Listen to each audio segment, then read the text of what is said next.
सगळ्यात पयली जो विषय आसा तो घेवन येता bamboo cultivation and its potential in Goa. तर हांव पॅनलिस्ट जे आसात ह्या विशयाचे जे संचातले तज्ञ आसा तांचे कडेन मागता की तांच्यांनी माचेर येवचें.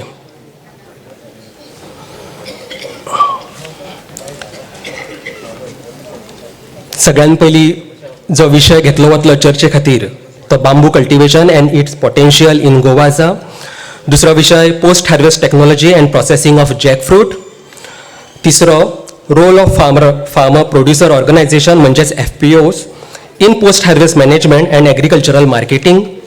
चौथो विषय success stories of Goan farmers in vegetable cultivation and horticulture. आणि पाचवो विषय spice cultivation and processing.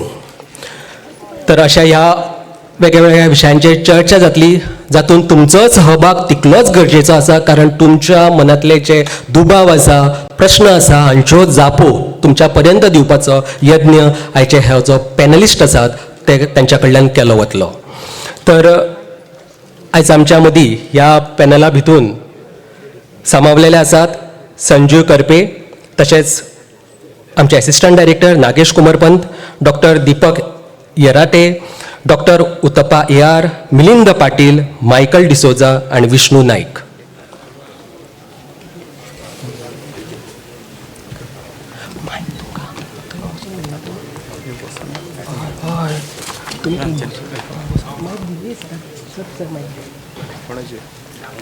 Hello hello check.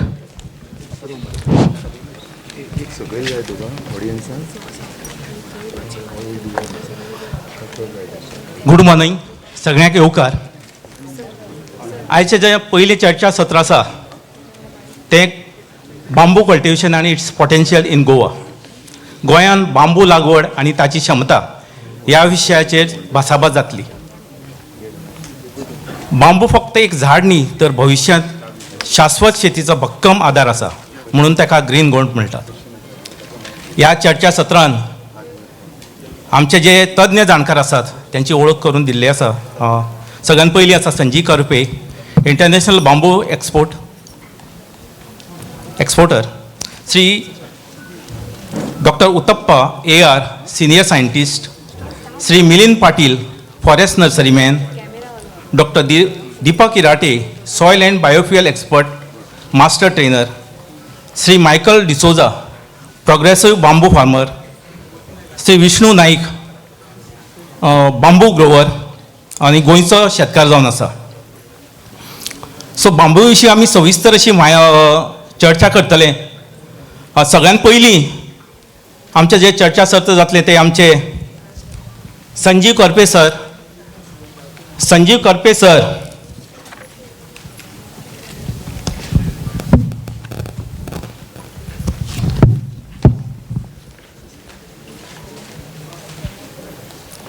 मूळ कुडाळ, सिंधुदुर्ग, महाराष्ट्रांतले प्रख्यात बांबू उद्योजक आणि बांबू क्षेत्रांतले तज्ञ आसात. वेवसायांत इलेक्ट्रीक इंजिनियर असून गेल्या 22 वर्सां तांणी ग्रामीण भारतांत बांबू आधारीत स्वयंपूर्ण उद्योग उबारपाचें मोलाचें काम केल्लें आसा. ते कॉनबॅक कोंकण बांबू अँड केन डेव्हलपमेंट सेंटरचे संस्थापक आनी संचालक आसात. तांच्या नेतृत्वा खाली भारतांतलो सर्वांत व्हड एकसंध बांबू बांदकाम प्रकल्प उबारपाचें यश मेळ्ळां.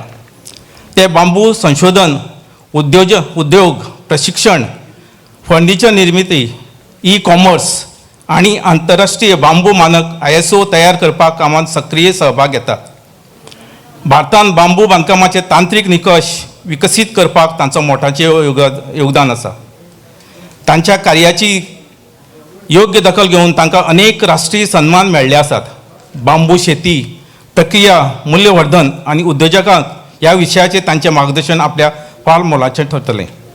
चला तर जोरदार ताळयांनी आमी गजरांत संजीव शशिकांत करपे हाचें मनपूर्वक स्वागत करुया.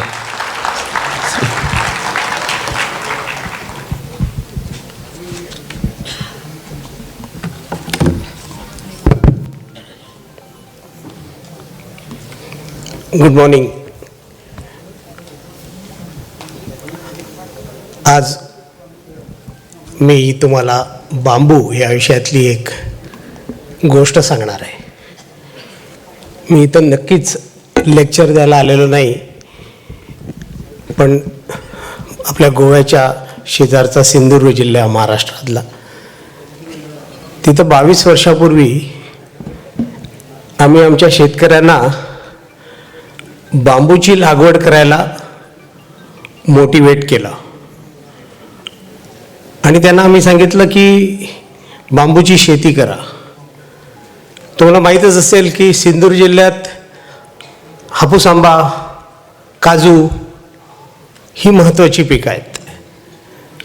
आणि ज्यावेळी आम्ही शेतकऱ्यांना म्हणायला लागलो की बांबूची लागवड करा, तर शेतकरी मला म्हणाले की बांबूची लागवड का करायची, पैसे तर हापूस आंबा आणि काजूमधून मिळतात. तर आम्ही त्यांना सांगितलं बांबू हे मटेरियल फॉर फ्युचर आहे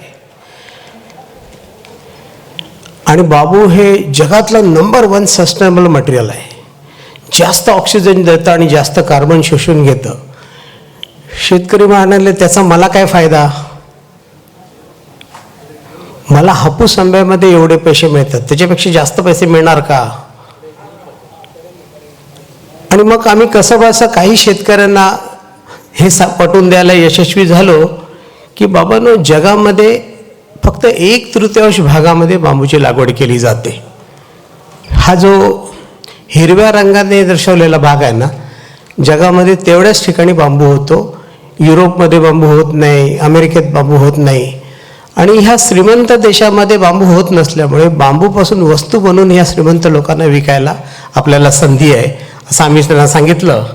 आणि त्यांना आणि एक गोष्ट समजून सांगितली की प्रॉडक्ट ट्रेड आहे. जगात बांबूपासून वस्तू बनवून त्या परदेशी या श्रीमंत देशांना पाठवणाऱ्या देशाच्या यादीमध्ये व्हिएतनाम आहे, सिंगापूर आहे, फिलिपिन्स आहे, इंडोनेशिया आहे, पण भारताचं नाव नाही.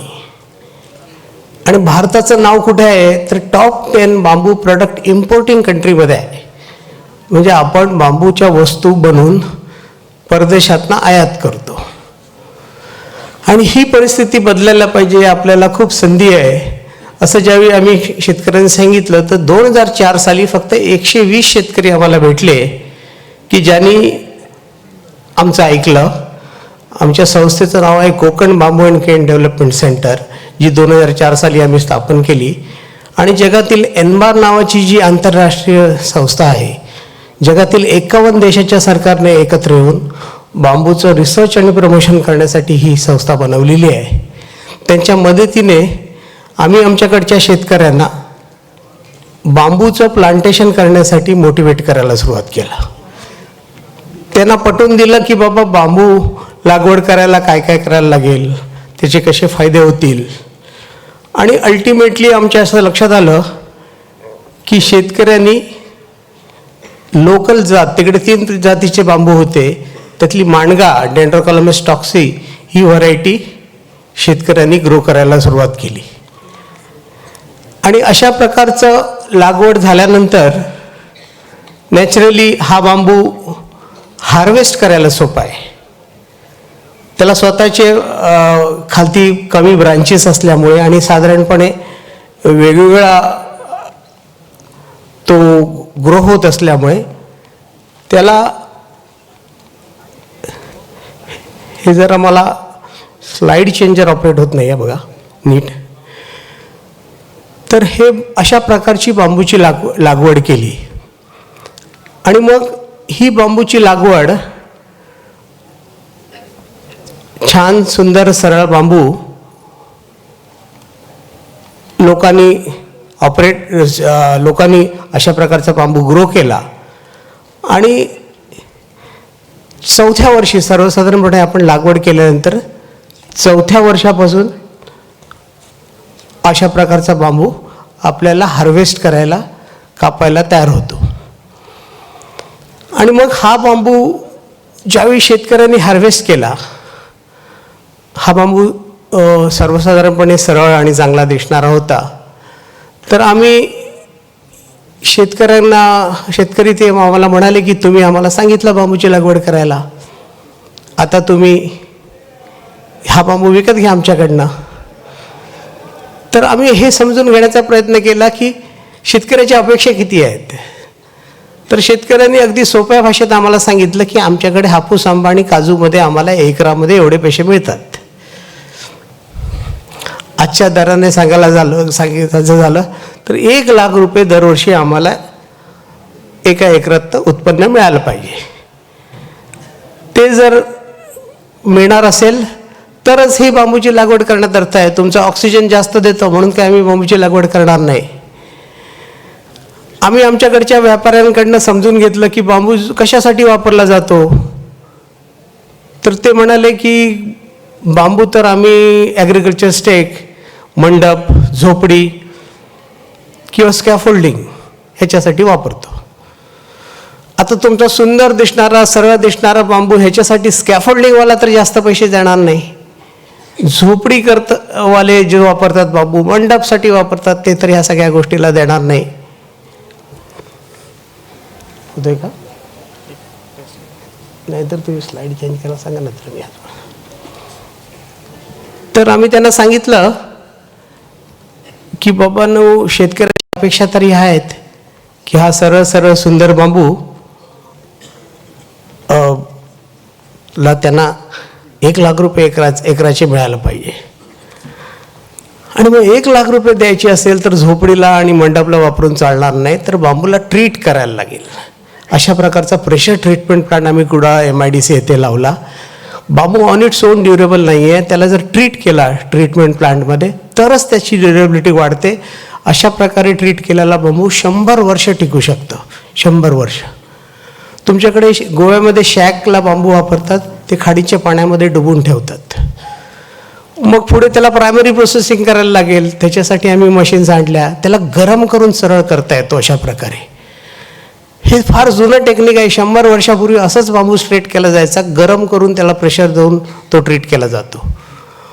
आणि मग तो बांबू एकदा स्ट्रेट झाला की मात्र मग तो दुसऱ्या कुठच्याही एक मेटल पाईपसारखा वापरता येईल अशा प्रकारचं बांबू तो तयार होतो आणि इतका स्ट्रेट होतो. जर तो नीटपणे जर स्ट्रेट केला तर तो बांबू इतक्या प्रकारे स्ट्रेट होऊ शकतो.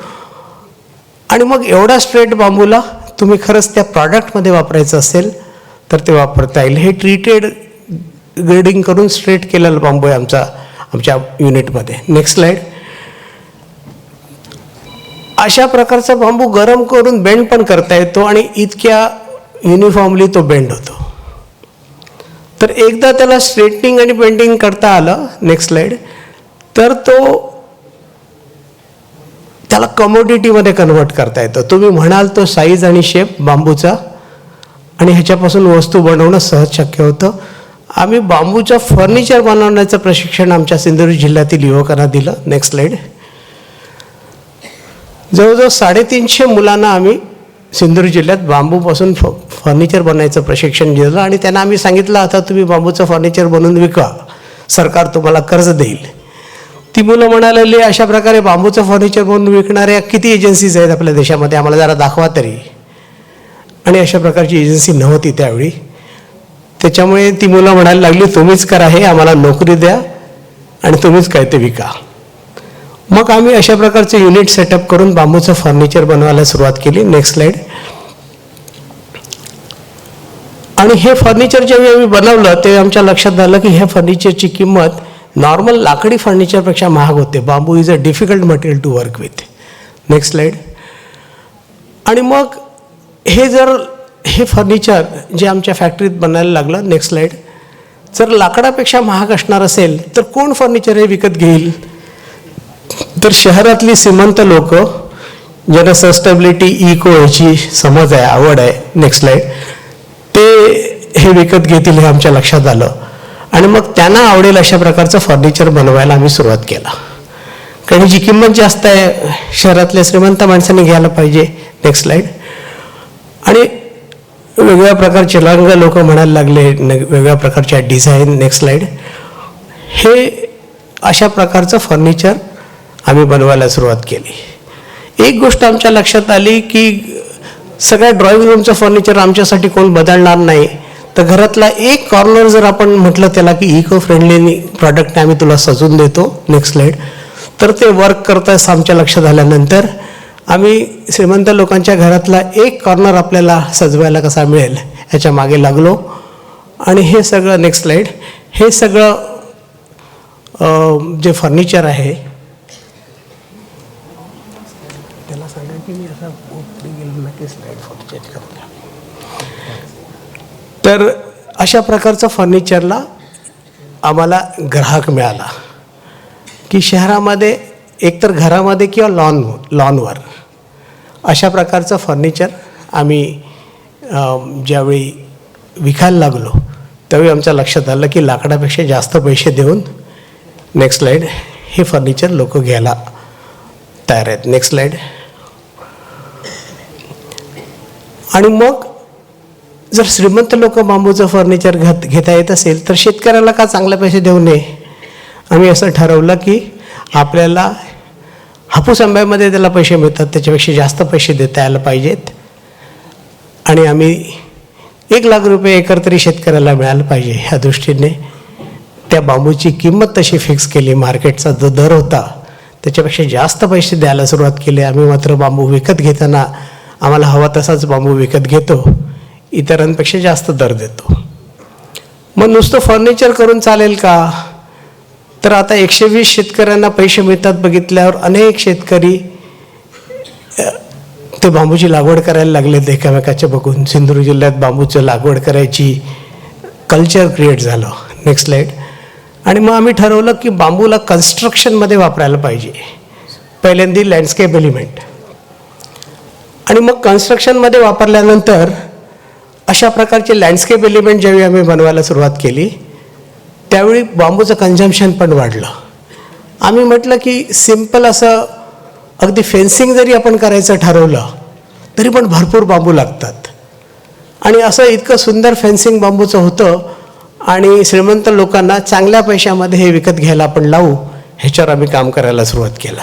हे सगळे मी फोटो दाखवतो, हे आम्ही केलेलं काम आहे. हे हॉटेल बेलिझाचं काम आहे, केलेलं काम आहे आम्ही. आणि आमच्या असं लक्षात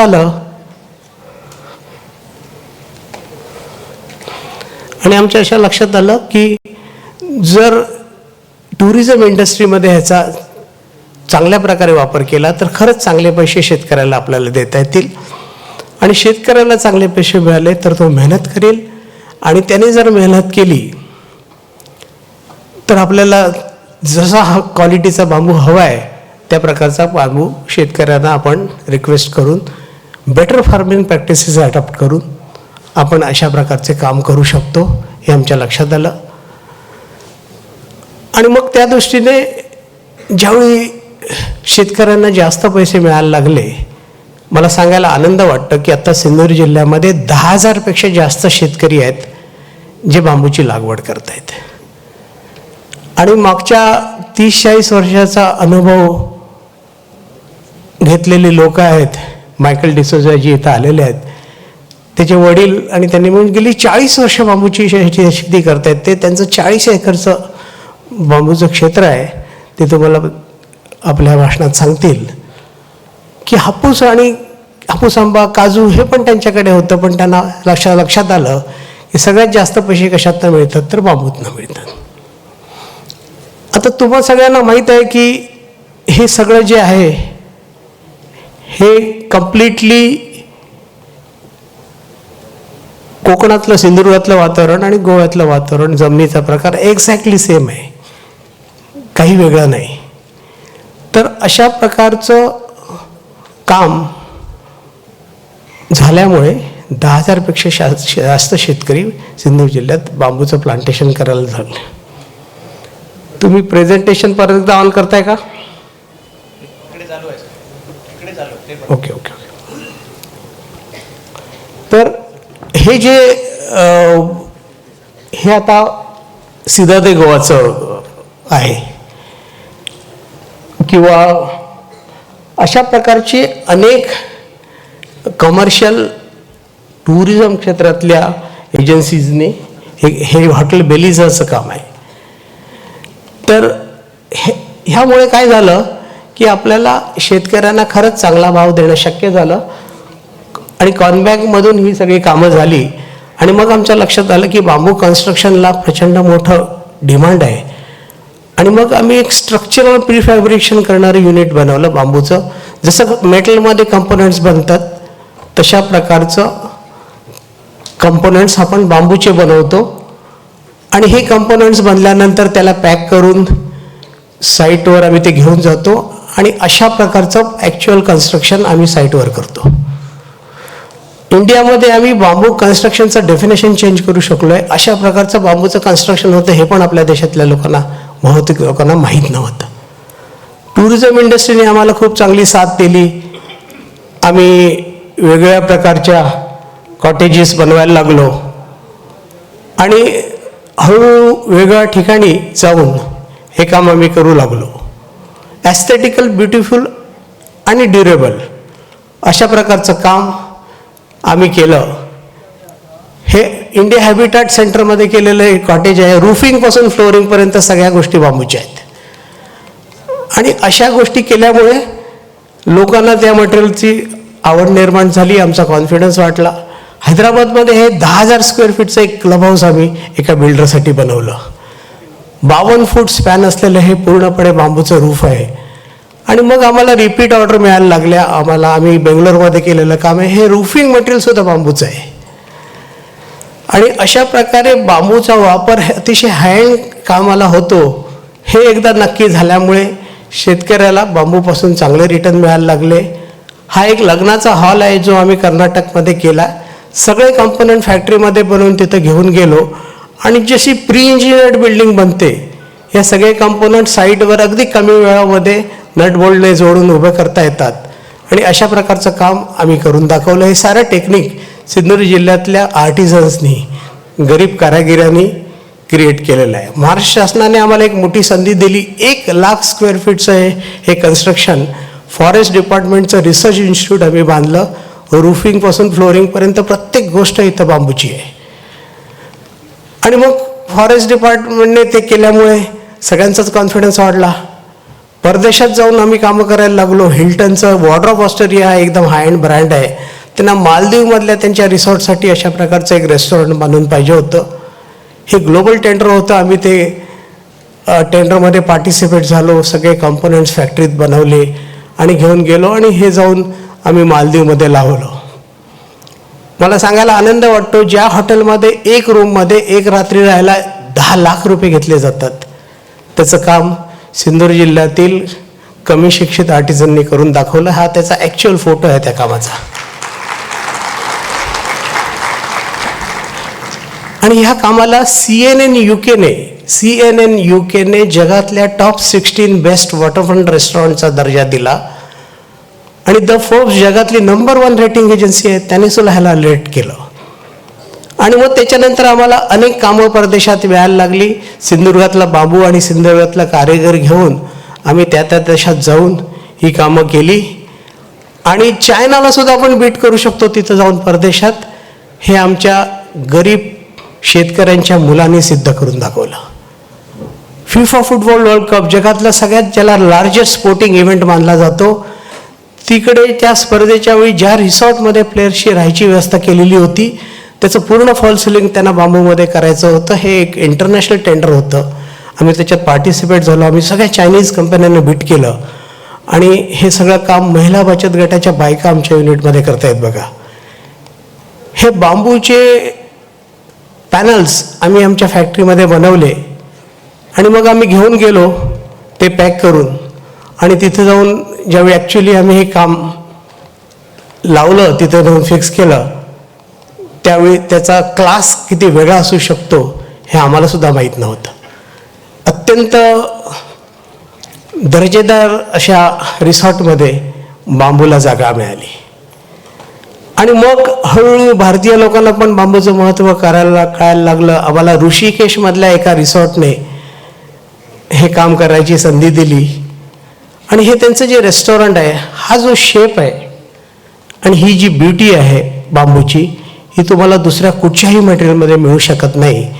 त्यामुळे मी सगळ्यांना सांगतो की आमचं कॉम्पिटिशन ना स्टेनलेस स्टील बरोबर आहे, ना सिमेंट कॉन्क्रीट बरोबर आहे. हे आमचा क्लास वेगळाच आहे. हे अत्यंत महागडं असं काम आहे. आमच्या शेतकऱ्यांना आणि आमच्या आर्टिझनना भरपूर पैसे आम्ही देतो आणि ज्याला हे आवडतं ते लोक हे घेतात. अशोका युनिव्हर्सिटी आपल्या देशातली एक अग्रगण्य युनिव्हर्सिटी आहे. ते माझ्याकडे आले आणि ते मला म्हणायला लागले की आमचं कॅन्टीन आहे ना, त्याचं रूफ बनवायचं आहे आणि जगप्रसिद्ध होईल असं रूफ बनवाल का तुम्ही? मला कळेल ना की कॅन्टीनचं रूफ कसं काय जगप्रसिद्ध होऊ शकतं. पण त्यांना कॉन्फिडन्स होता. त्यांनी म्हणाले तुम्ही बांबूमध्ये करा, आपण ते जगप्रसिद्ध होईल. आणि मला सांगायला आनंद वाटतो की ते रूफ आम्ही केलं बांबूपासून आणि खरंच हे रूफ जगप्रसिद्ध झालं. जगातल्या सगळ्या टॉप आर्किटेक्चरल मॅगझिननी ह्याच्यावर लेख लिहिले. सिंधुदुर्ग जिल्ह्यातल्या कारागिरांनी, शेतकऱ्यांच्या मुलांनी हे केलेलं काम आहे आणि अशा प्रकारे आपल्या बांबूचं महत्त्व ह्या लेवलला होऊ शकतं. मी तुम्हाला आणि एक स्टोरी सांगू शकतो. हे टिम्बर टेल्स नावाचं हॉटेल आहे कुर्गमध्ये. ते माझ्याकडे आले, पै म्हणून त्याचे ओनर आहेत, आणि त्यांनी म्हटलं की मला ना एक रिसॉर्ट बांधायचा आहे कुर्गच्या जंगलामध्ये आणि 1,00,000 रुपये रूम नाईट चार्ज करायचं आहे. मी त्यांना म्हटलं सर काय बोलता तुम्ही? फोर्ट अगवाडचं ताज आहे ना, ते सुद्धा 15,000 रुपये रूम नाईटचा हॉटेलमध्ये मिळते. तुम्हाला 1,00,000 रुपये त्या कुर्गच्या जंगलामध्ये कोण देणार? गोव्याच्या मेन बीच फ्रंटवर असलेल्या ताजसारख्या याला 15,000 रुपये मिळतात. त्यांनी म्हटलं ताज सिमेंट कॉन्क्रीटमध्ये बनवले, आपण बांबूत बनवूया. सर आम्ही त्यांच्यासाठी हे काम केलं आणि मला सांगायला आनंद वाटतो ह्या रिसॉर्टमध्ये आता 1,00,000 रुपये एका रात्री झोपायला घेतले जातात. तर आपल्याला हे समजायला पाहिजे की सिमेंट कॉन्क्रीट आणि स्टेनलेस स्टील आणि बांबूमधला हा फरक आहे. तुम्हाला 15,000 रुपये रात्रीचे पाहिजे असतील ते सुद्धा ताजला, तर सिमेंट कॉन्क्रीटचं बांधा. तुम्हाला 1,00,000 रुपये घ्यायची इच्छा असेल तर बांबू हे मटेरियल आहे आणि हा सिंधुदुर्ग जिल्ह्यातल्या शेतकऱ्यांनी ग्रो केलेला बांबू आहे. तर माझी तुम्हाला विनंती आहे, हे सगळं आपल्या बांबूने शक्य आहे. गुवाहाटीमध्ये आत्ताच एक इंटरनॅशनल एअरपोर्ट झालं आणि त्याच्या बिल्डिंगमधलं आतलं सारं इंटिरियर बांबूपासून बनवलेलं आहे आणि हे काम आम्ही केलं आहे. तर आता आपला बांबू कुठे पोचला आहे बघावं. हे आपल्या बांबूला आता एअरपोर्टमध्ये पण जागा मिळाली आहे. तर आता तो बांबू पूर्वी झोपडीचा हे सगळं आता विसरून जा आणि आपल्या देशातलं सगळ्यात मोठं जी सक्सेस स्टोरी आहे ती बेंगलोरचं इंटरनॅशनल एअरपोर्ट. 10,00,000 स्क्वेअर फीटचं इंटिरियर बांबूपासून बनवलं गेलं आहे आणि बांबूचा दर्जा आता ह्या लेवलला गेलेला आहे. फक्त एकाच गोष्टीचं मला वाईट वाटतं की हा सगळा बांबू आपल्याला चीनमधून आयात करायला लागला आहे. कारण हा जो बांबू वापरला आहे ना, आपल्या शेतकऱ्यांना आम्ही खूप पैसे देतो बांबूचं असं आम्हाला वाटतं, आम्ही 150 रुपये देतो. हा जो बांबू चीनमधून आयात केला गेला आहे त्या एका बांबूची किंमत 27,000 रुपये आहे. 27,000 रुपयाला एक. ह्या रेटने हा बांबू 3,000 कोटी रुपयाचे बांबू आपल्या देशात आयात केले गेले आणि आपल्याच देशातल्या एका प्रोजेक्टमध्ये वापरलं गेलं. मी तुम्हाला सगळ्या शेतकऱ्यांना विनंती करतो की हा 27,000चा बांबूसुद्धा आपल्याला बनवता येईल, पण त्याच्यासाठी मेहनत करायला लागेल. हे काही आपल्या देशातल्या प्लांटेशनचे मी तुम्हाला फोटोग्राफ दाखवतोय की अशा प्रकारचे हजारो सक्सेस स्टोरी ऑलरेडी आपल्या देशात झालेल्या आहेत.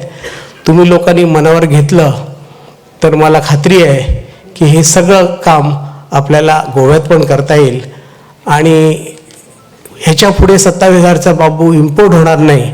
ह्याची जबाबदारी जर आपण घ्यायची असेल तर थोडीशी मेहनत करावी लागेल. इतक्या सगळ्या लोकांनी ह्या सक्सेस स्टोरी ऑलरेडी केलेल्या आहेत. तुम्ही लोकांनी हे मनावर घेतलं ते करता येईल. गोवा गव्हर्नमेंट निखिल देसाईंच्या नेतृत्वाखाली ॲग्रिकल्चर डिपार्टमेंट हे काम करतं आहे, याचा मला खूप आनंद आहे आणि मला ही संधी दिली, तुमच्याबरोबर बोलता आलं. आपण हे सगळं मिळून करूया अशी मी तुम्हाला सर्वांना विनंती करतो आणि तुम्ही मनावर घेतलं तर हे सगळे शक्य आहे. धन्यवाद.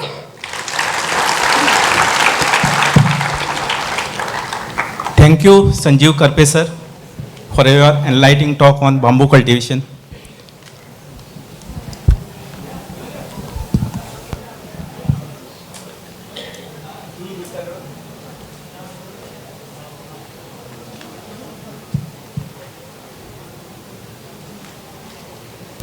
तर आजच्या या पॅनल डिस्कशनमध्ये मॉडरेटर होण्याची संधी मला दिली आहे, त्याबद्दल धन्यवाद. आता मी आमच्या ह्या सेशनमध्ये डॉक्टर उत्तप्पाजी आहेत, त्यांना मी विनंती करीन की ICFRमध्ये जे सायंटिफिक प्रयत्न गोव्यामध्ये केले जात आहेत बांबूबद्दल, त्याच्याबद्दल त्यांनी माहिती द्यावी.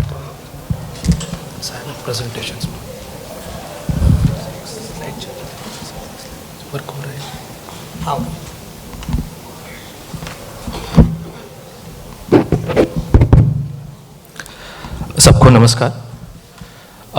अभी हम लोग ने संजीव कारपे सर का सक्सेस स्टोरी देखा कि कुड़ाल बहुत दूर नहीं है गोवा से, सिर्फ 2 घंटा दूर है. 2 घंटा दूर जगह में इतना उन्होंने काम किया है, वो काम हम गोवा में भी करना चाहते हैं. तो उसके रिलेटेड हम लोग गोवा में क्या किया है अभी तक, तो गोवा में हम लोग ने क्या काम शुरू किया उसके बारे में मैं थोड़ा प्रेजेंटेशन देना चाहता हूँ. तो गोवा देखेंगे तो पहले चीज़ टूरिज्म के लिए फेमस है. जब गोवा में आते हैं तो देखते हैं जो बीच है, सैंड है और शैक्स है. अगर शैक्स को देखेंगे, अगर हम उसका लेआउट देखेंगे तो मेन इनपुट क्या है, तो बैम्बू है, कैजुरीना है और कोकोनट है.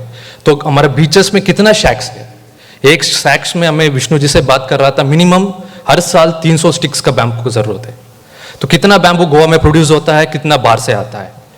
जैसे सर बोल रहे थे, हम लोग बैम्बू को पुअर मैन्स टिम्बर बोलते थे, मतलब झोपड़ी बनाने के लिए यूज करते थे. लेकिन जैसे सर ने प्रेजेंटेशन में दिखाया है कि सर ने बोला कुर्ग, मैं कुर्ग से ही हूँ, मैं भी रियली हैप्पी है कि वहाँ के रहने के लिए 1 लाख रुपए दे रहे हैं. मतलब एक रिच मैन्स लग्जरी बन गया है. मतलब बैम्बू पुअर मैन्स टिम्बर से एक ग्रीन गोल्ड बना है. तो इसका बेसिस को लेके हम लोग, ये वर्क नहीं हो रहा है क्या? कुछ क्वेश्चंस एज ए रिसर्चर में कुछ क्वेश्चंस पोस्ट किया है कि गोवा में बैम्बू ग्रो कर सकता है कि नहीं ग्रो कर सकते हैं. अगर ग्रो कर सकते हैं तो कौन सी बैम्बू स्पीशीज हम लोग ग्रो कर सकते हैं. तीसरी चीज, हमारा जो ग्रोइंग डिमांड है यहाँ के कंस्ट्रक्शंस है या लोकल मार्केट्स है या टूरिज्म का, कैसे हम लोग मीटअप कर सकते हैं, या गोवा से हम लोग सस्टेनेबल लाइवलीहुड कर सकते हैं, मतलब हमारा क्राफ्टमैन्स को बेनिफिट्स दे सकते हैं, एम्प्लॉयमेंट दे सकते हैं, उसके रिलेटेड हम लोग क्वेश्चंस पूछे. जो पहला आंसर है, ये पहला मैप पहली बार मैं दिखा रहा हूं. हमारा प्रोजेक्ट के अंदर जो फॉरेस्ट डिपार्टमेंट ऑफ गोवा ने में फंड किया, अभी प्रोजेक्ट चल रहा है, उसमें हम लोग ने गोवा में अलग अलग विलेज में अलग अलग तालुकों में गए और बैम्बू कहाँ है उसका मैप किया है.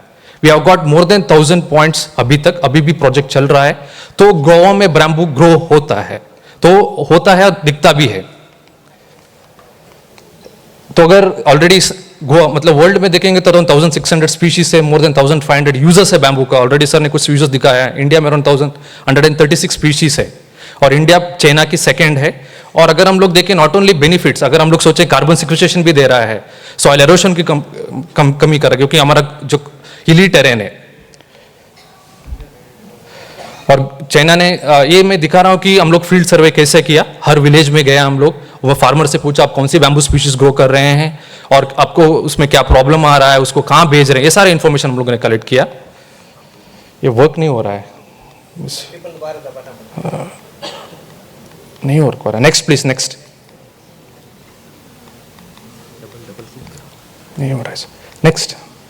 तो हम लोग ने वहाँ पे जाके जो बैम्बू में मतलब क्या क्लम का मैनेजमेंट कर रहा है, हार्वेस्टिंग क्या कर रहे हैं, इंटरेक्शन. जो विष्णु नायक है, विष्णु जय का खेत है जो कांदोली में है, yes more than 10 hectare of मनगा प्लांटेशन है. नेक्स्ट प्लीज, नेक्स्ट,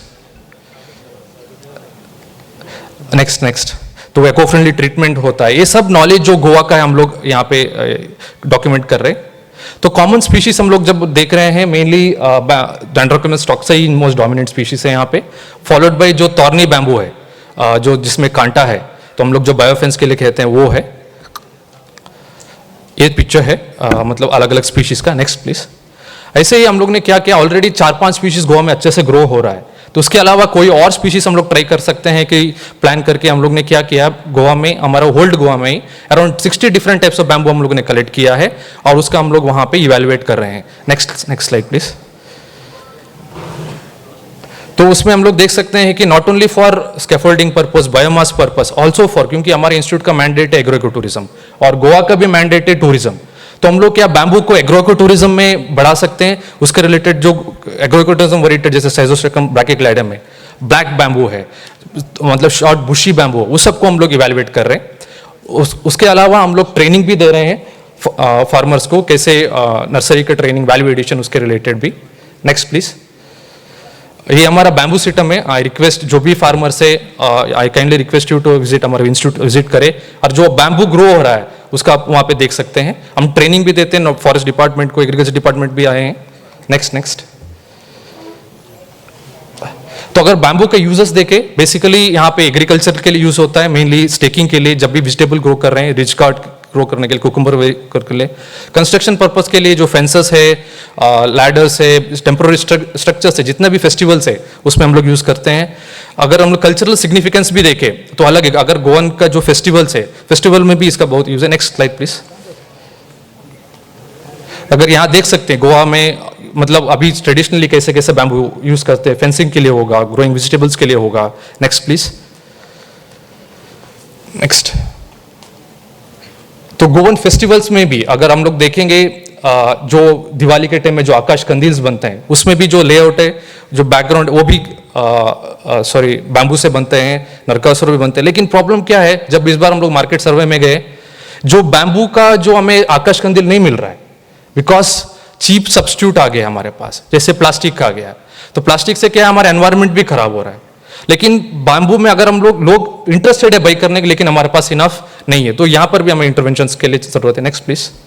ये क्योंकि गोवा में I think world level competition भी होता है आकाश कंदील का, तो इको फ्रेंडली मटेरियल से भी करते हैं। अगर धीरे धीरे अगर हम प्लास्टिक में माइग्रेट हो जाए तो हमारे जो प्रथा है, ट्रेडिशन, वो सब हम लोग मिस करेंगे। नेक्स्ट।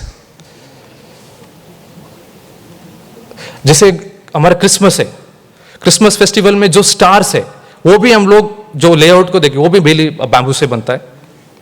नेक्स्ट। ये जो गोवा जो फेस्टिवल्स भी होता है उसमें भी इको फ्रेंडली डेकोरेशंस करते हैं। अगर कुछ जैसे फार्मर से बात कर रहे हैं तो पूछ रहे हैं क्या क्या प्रॉब्लम्स है उनको, क्योंकि प्रॉब्लम्स को भी हमें एड्रेस करने की जरूरत है। पहली चीज वो प्राइस इंस्टेबिलिटी के बारे में बात कर रहे हैं कि उनको प्रेडिक्टेबल प्राइस नहीं मिल रहा है, कभी ज्यादा मिल रहा है। जो नॉलेज है, जो साइंटिफिक्स और जो बैम्बू ग्रो करने का, मतलब कौन सी अच्छा कलम है, कलम को मैनेज करना है, उसका नॉलेज भी थोड़ा कम है। मार्केट पूरा अनऑर्गेनाइज्ड है, मतलब बायर से और सेलर से कोई लिंकेज नहीं है। क्राफ्टमैन्स को बैम्बू चाहिए, वो नहीं मिल रहा है। थोड़ा बहुत वाइल्ड लाइफ का भी डैमेज है, क्योंकि यहाँ गोवा में नेशनल बैम्बू मिशन नहीं है, उसके वजह से जो भी बेनिफिट्स है, सब्सिडीज, ये फार्मर्स को नहीं मिल रहा है। जो इंटर क्रॉपिंग का भी थोड़ा लिमिटेशंस है। Next please. और दूसरी चीज है कि हम लोग क्राफ्टमैन से भी बात किया, तो क्राफ्टमैन का कहना है कि अगर पेपर में भी आया है कि जो क्राफ्टमैन है, गोवन क्राफ्टमैनशिप, वो डिक्लाइन होते जा रहा है, क्योंकि जो नया जनरेशन है वो अलग अलग एम्प्लॉयमेंट देख रहे हैं। तो उनसे भी मिला, हम उनसे भी बात किया, उनका क्या प्रॉब्लम है। तो उनका क्या प्रॉब्लम है कि वो कह रहे हैं कि उनको इनफ रॉ मटेरियल नहीं मिल रहा है क्राफ्ट्स करने के लिए। लेकिन एक चीज बोल रहे हैं, बैम्बू ग्रोअर बोल रहे हैं उनको बैम्बू बाई करने के लिए बायर्स नहीं है। तो ये दो लिंकेज का जो ब्रेकेज उसको मिलाना है। दूसरी चीज है जो टेक्नोलॉजी डिजाइन जो यूज कर रहे हैं वो पुराना टेक्नोलॉजी यूज कर रहे हैं, उसके वजह से वो लेबर इंटेंसिव और टाइम टेकिंग है। तो वहां पे मॉडर्नाइजेशन का जरूरत है, और कैपिटल नहीं है, मतलब इनफ उनको लोन सब्सिडीज नहीं मिल रहा है, वो भी हमें टेक केयर करना पड़ेगा। मार्केट कंस्ट्रेंट मतलब वीक चेन है, वैल्यू चेन ठीक से एस्टैब्लिश नहीं है। नेक्स्ट। तो ये कुछ होप्स है जहां पे ऑलरेडी बैम्बू कल्टीवेशन, जैसे कुछ फार्मर्स है, नेचुरल ट्रीटमेंट। Next please. और कुछ हमारे फार्मर्स है, मतलब काकोड़ा से एक सोनाली पवार है, वो यंग है, अभी वो बैम्बू क्राफ्टमैनशिप को आगे बढ़ा रहे हैं। ऐसे लोगों को हमें आगे बढ़ाना है, उनको सपोर्ट करना है। हम लोग ने एक व्हाट्सएप ग्रुप भी क्रिएट किया है, वहाँ पे जो बैम्बू रिलेटेड इन्फॉर्मेशन भी पास ऑन करते हैं। अगर गोवा के देखेंगे, गोवा का ऑप्टिमम बैम्बू को ग्रोइंग कंडीशन, तो temperature, rainfall, soil depth, soil drainage, texture, slope, soil pH, elevation, ये सब कुछ देखेंगे। Goa is very optimum condition to grow bamboo, क्योंकि कुड़ाल में ग्रो हो रहा है तो यहाँ पर भी ग्रो होता है। इसका यूज करके हम लोग ने एक मैप बनाया साइंटिफिकली देखने के लिए कि बैम्बू ग्रो में कहाँ कहाँ ग्रो हो सकता है। अराउंड 50% एरिया में is highly suitable for bamboo cultivation. और अगर हम लोग आउटसाइड फॉरेस्ट एरिया में बात करें तो अराउंड 35,000 हेक्टर एरिया जो है सूटेबल फॉर बैम्बू कल्टीवेशन है। तो बैम्बू ग्रो हो सकता है, तो हमें इसका यूज करना चाहिए। ये अलग अलग तालुका से, जैसे बारदे, सालसेत और पेरनेम और Bicholim, they are more suitable for bamboo cultivation. तो अभी मैं नहीं कह रहा हूं हम लोग स्टार्ट करें बैम्बू को एग्रीकल्चर फील्ड में प्लांट करें। We have lot of fallow lands, मतलब आरकीबीए का एक प्रोजेक्ट था, उसमें 2021 में उन्होंने फैलो लैंड का मैप किया था। अराउंड 13,000 हेक्टर गोवा में फैलो लैंड है, उसमें 4,700 hectare area culturable fallow land है। उस लैंड में अगर हम लोग बैम्बू ग्रो करना शुरू करें, एज ए एज या बैम्बू विथ कैशू, ये भी हम लोग ट्राई कर सकते हैं। Next please. तो ये सब प्रॉब्लम के साथ मैं ये कहना चाहता हूं कि अगर गोवा में बैम्बू सक्सेसफुल होना है तो हमें 6 तरह से इंटरवेंशंस लेना पड़ेगा। एक तो पॉलिसी और इंस्टीट्यूशनल सपोर्ट, एक तो हम मतलब नेशनल बैम्बू मिशन को रिजुविनेट करने का कोशिश करना चाहिए, अगर नहीं हो पा रहा है तो स्टेट लेवल मतलब हमें डिमांड मतलब स्टेट लेवल बैम्बू पॉलिसी करना चाहिए। फंडिंग चाहिए हमें, क्योंकि we have to establish processing unit है, सीएफसी है, वो के लिए फंडिंग चाहिए। तो एग्रीकल्चर डिपार्टमेंट फॉरेस्ट डिपार्टमेंट से फंडिंग चाहिए। Scientific cultivation basically elite planting material है, और मतलब स्टॉक से ही सबसे अच्छे, जैसे मणगा बैम्बू को जैसे राणे सर है दापोली में, उन्हें अच्छा मणगा बैम्बू को सिलेक्शन किया, उसका प्लांटिंग मटेरियल में बढ़ाना चाहिए।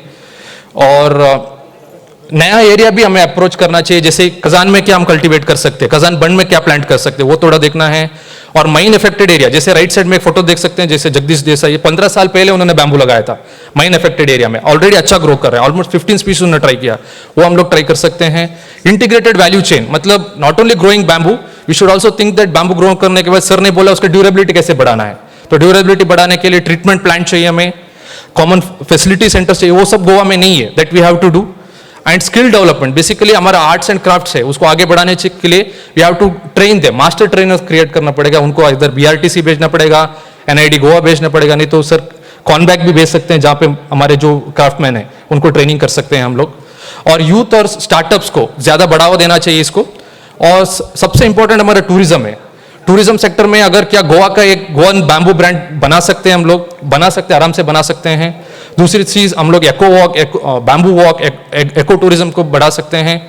और इनोवेशंस, मतलब जब हम लोग हाउसिंग करना है, जैसे सर ने स्ट्रक्चर्स दिखाया था, तो हमें थोड़ा बहुत R&D में भी इन्वेस्ट करना चाहिए हमें, जैसे इंजीनियर्ड बैम्बू होगा, बायो इकोनॉमी, जैसे बायोफ्यूल के बारे में बात कर रहे हैं, बायोएथेनॉल के बारे में बात कर रहे हैं, उसके बारे में वी शुड थिंक कैसे हम लोग इसको आगे बढ़े लेके जाएं। Next slide please.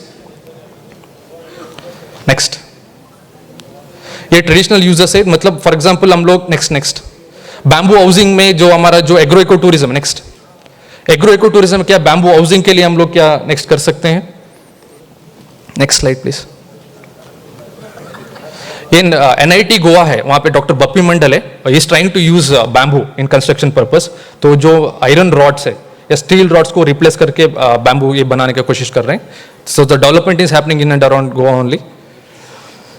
सो ये मेरा एक स्मॉल है रिक्वेस्ट है, जो भी स्टेट फंक्शनरी से और ब्यूरोक्रेटी से, जो बैम्बू टूरिज्म, क्या गोवा को एक हम लोग बैम्बू टूरिज्म का हब बना सकते हैं। फॉर एग्जांपल हम हर साल गोवा में अराउंड 1 करोड़ लोग टूरिस्ट आते हैं, तो 1 करोड़ लोग आते हैं तो अराउंड 50 लाख लोग बेसिक या गुड एकोमोडेशन लेते हैं। गुड एकोमोडेशन लेते हैं मतलब उनके साथ जब भी आप होटल में एंट्री करेंगे उनको एक किट दिया जाता है, उसमें प्लास्टिक टूथब्रश रहता है और प्लास्टिक कोम रहता है। 1 टाइम और 2 टाइम्स यूज करने के बाद वो फेंक देते हैं। तो हर साल हम लोग अराउंड 50 लाख के हिसाब से प्लास्टिक वेस्ट डिस्पोज कर रहे हैं। क्या हम इसको रिप्लेस कर सकते हैं? एज ए बैम्बू टूथब्रश कर सकते हैं, बैम्बू कोम कर सकते हैं। दूसरी चीज जो हमारा कटलरीज है, सिंगल यूज प्लास्टिक तो हमने छोड़ दिया, लेकिन जो कटलरीज है प्लास्टिक बेस्ड कटलरीज, उसको क्या बैम्बू के रिलेटेड कर सकते हैं।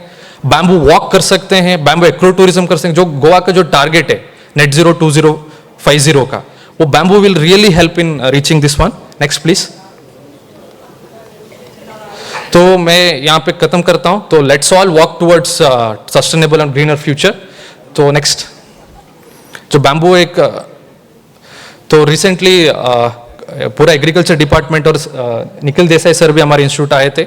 आई like to thank him for arranging this कृषि पे चर्चा and giving me an opportunity. Thank you sir.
Thank you very much doctor उत्तप्पाजी. डॉक्टर उत्तप्पानी आपल्याला सांगितलं की गोव्यामध्ये बांबू प्लांटेशन जास्त मोठ्या प्रमाणावर व्हावं याच्यासाठी अत्यंत शास्त्रशुद्ध पद्धतीने ICARमध्ये कशा प्रकारचं काम केलं जातं आहे. मी आपणा सर्वांना विनंती करेन की आपण त्याचा फायदा घ्यायला पाहिजे. आता गोव्यामध्ये विष्णू नाईकजी यांनी गेली काही वर्ष बांबूचं प्लांटेशन करून एक सक्सेस स्टोरी निर्माण केलेली आहे. मी विष्णू नाईकजींना विनंती करेन की त्यांनी आपले अनुभव तुमच्यासमोर मांडावे.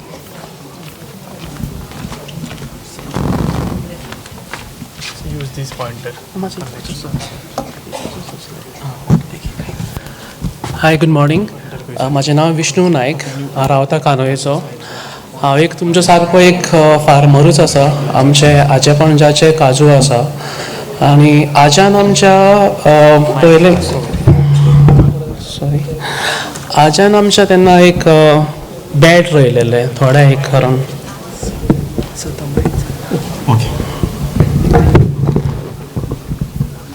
आज्यान आमच्या एक थोडी बॅटां रोयलेली. सो 1930 सुमार बी अशी तेन्ना. सो ते आमी एक सायड इनकम म्हणून आमी बांबू यूज करताले. सो आतां एक थोडे थोडे टुरिजम गोंयांक येवपाक लागले. अशें करून 90 सुमार आमी बांबू हांव रावता कानोये. सो हांव very close to the beach, दर्या लागीं. सो दर्या लागीं शेकां येवपाक लागली. शेकां येवपाक लागली म्हणटरी आमचे कोण्याक रेट मेळपाक लागली सारकी. आनी थंयच्यान आमी मागीर पयलीं आमची एक देड एक हजारची बॅटां आशिल्ली. सो इंग्लिशीन ताका क्लम्स म्हणटा. सो आमी बॅटां वाडोवपाचें स्टार्ट केलें. बॅटां वाडोवपाचें स्टार्ट करून करून करून करून आमचे काजूचे मळे आसा पळय, सो आमचे 3 मळे आमी डिवायड केल्ले आसा. सो आमी 500 अशी बॅटां आमी थंय रोयली. सो आनी एवरी इयर आमी 500 सुमार बॅटां नवी स्टार्ट करता. कित्याक आमी कानोये आसल्या प्रमाणे आमकां शेकाक लागून रेट खूब वाडली म्हणल्यार डिमांड वाडलो सारको. आतां सगळे चडशी कन्स्ट्रक्शनाकूय यूज जाता आनी शेकांकूय यूज जाता सारकें. आतां आमी एवरी मंथ 500 बॅटां रोयता सारकी. आनी थंय डिमांड इतलो जाल्लेलो आसा की हांव स्वता डायरेक्ट विकता हेका शेकवाल्यांक. आनी त्या कारणान म्हाका ते कमीय पडटा. सो हांव फोंडेच्यान, बिचोलच्यान आनी खंयच्यान जे फार्मर म्हाका कॉन्टेक्ट करता, सो हांव तेंचे कडल्यान कोणे घेता. सो अरावंड 30 रुपयाचो एक हांव कोणो घेता तेंचे कडल्यान. सायजूय पळयता आनी ते घेवन गोंयांक हाडून मागीर हांव आमच्या दर्यांक कुसोंक घालून मागीर हांव तो विकता सारको. आनी अपार्ट फ्रॉम शेकांक लागूनूच न्ही, सो एग्रीकल्चराकूय लागून मळे बांदपाक, कन्स्ट्रक्शन करपाक. आतां नवें स्टार्ट जालें. आतां बांयो बांदता पळय न्ही, ताका सुद्दां कोणें यूज करता सारकें. आनी हयच सारकें बांबू एकदम सारको बरो एक ग्रीन गोल्ड म्हणटा पळय तो सारको. चड काय ताका पॅस्ट आनी डिजीज बीज कांयच लागना सारकें. एकदां रोवपाचो 3 वर्सांनी मागीर तो जाता रेडी सारको. रोयता आसतना तो फक्त एक काजूच्या मदीं रोवपाचो सारको. सो त्या कारणान मदीं तो कॉम्पिटिशन जाता काजूच्या मदीं आनी कोण्याच्या मदीं आनी तो सारको उबो वयता सारको. आनी त्या कारणान आमकां रेट बरी मेळटा. आयज काल सरान दाखयला पळयला की तेणी म्हणला पळय टुरिजमाक सारकें येता. आमच्या गोंयांक न्ही चडसो शेकाक लागून जाता. सो ते आमी चडशे कुडाळच्यान ना जाल्यार आजराच्यान घेवचें पडटा सारकें. सो आमच्याच गोंयांक समज तोच तर बांबू लागलो जाल्यार आमकां जे अवेबिलिटी जाय पडटा पळय ती आमच्या गोंयांकूच मेळटली. सो हांव एक एग्रीकल्चर डिपार्टमेंटाक एक रिक्वेस्ट करता की सो तेणी आमचे सारके जे कोण फार्मर आसा पळय तांकां बांबू लावपाक मातशें प्रोत्साहन करचें. सो त्या कारणान जे टुरिजम इंडस्ट्रीन पळय जी गरज बघता पळय सी rather than depending on Kudal आनी जे बाकीचे सिंधुदुर्गा सायडीच्या रावचे पेक्षा आमी गोंयांकूच तांकां सारकें आमचे सगळ्यांक मेळचें म्हणून. हितूनच म्हाजी 1-2 शब्द काबार करता. थँक्यू.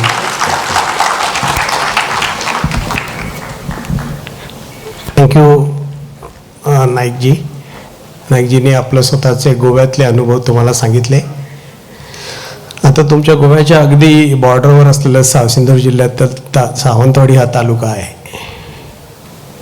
आणि मायकल डिसोजाजी आणि त्यांचे वडील फ्रान्सिस डिसोजा यांनी मागची 40 वर्ष बांबूमध्ये अत्यंत शास्त्रशुद्ध प्रकारची शेती सावंतवाडी येथे केलेली आहे. आणि मायकलजींना मी विनंती करतो की त्यांनी आपले अनुभव थोडं सांगा.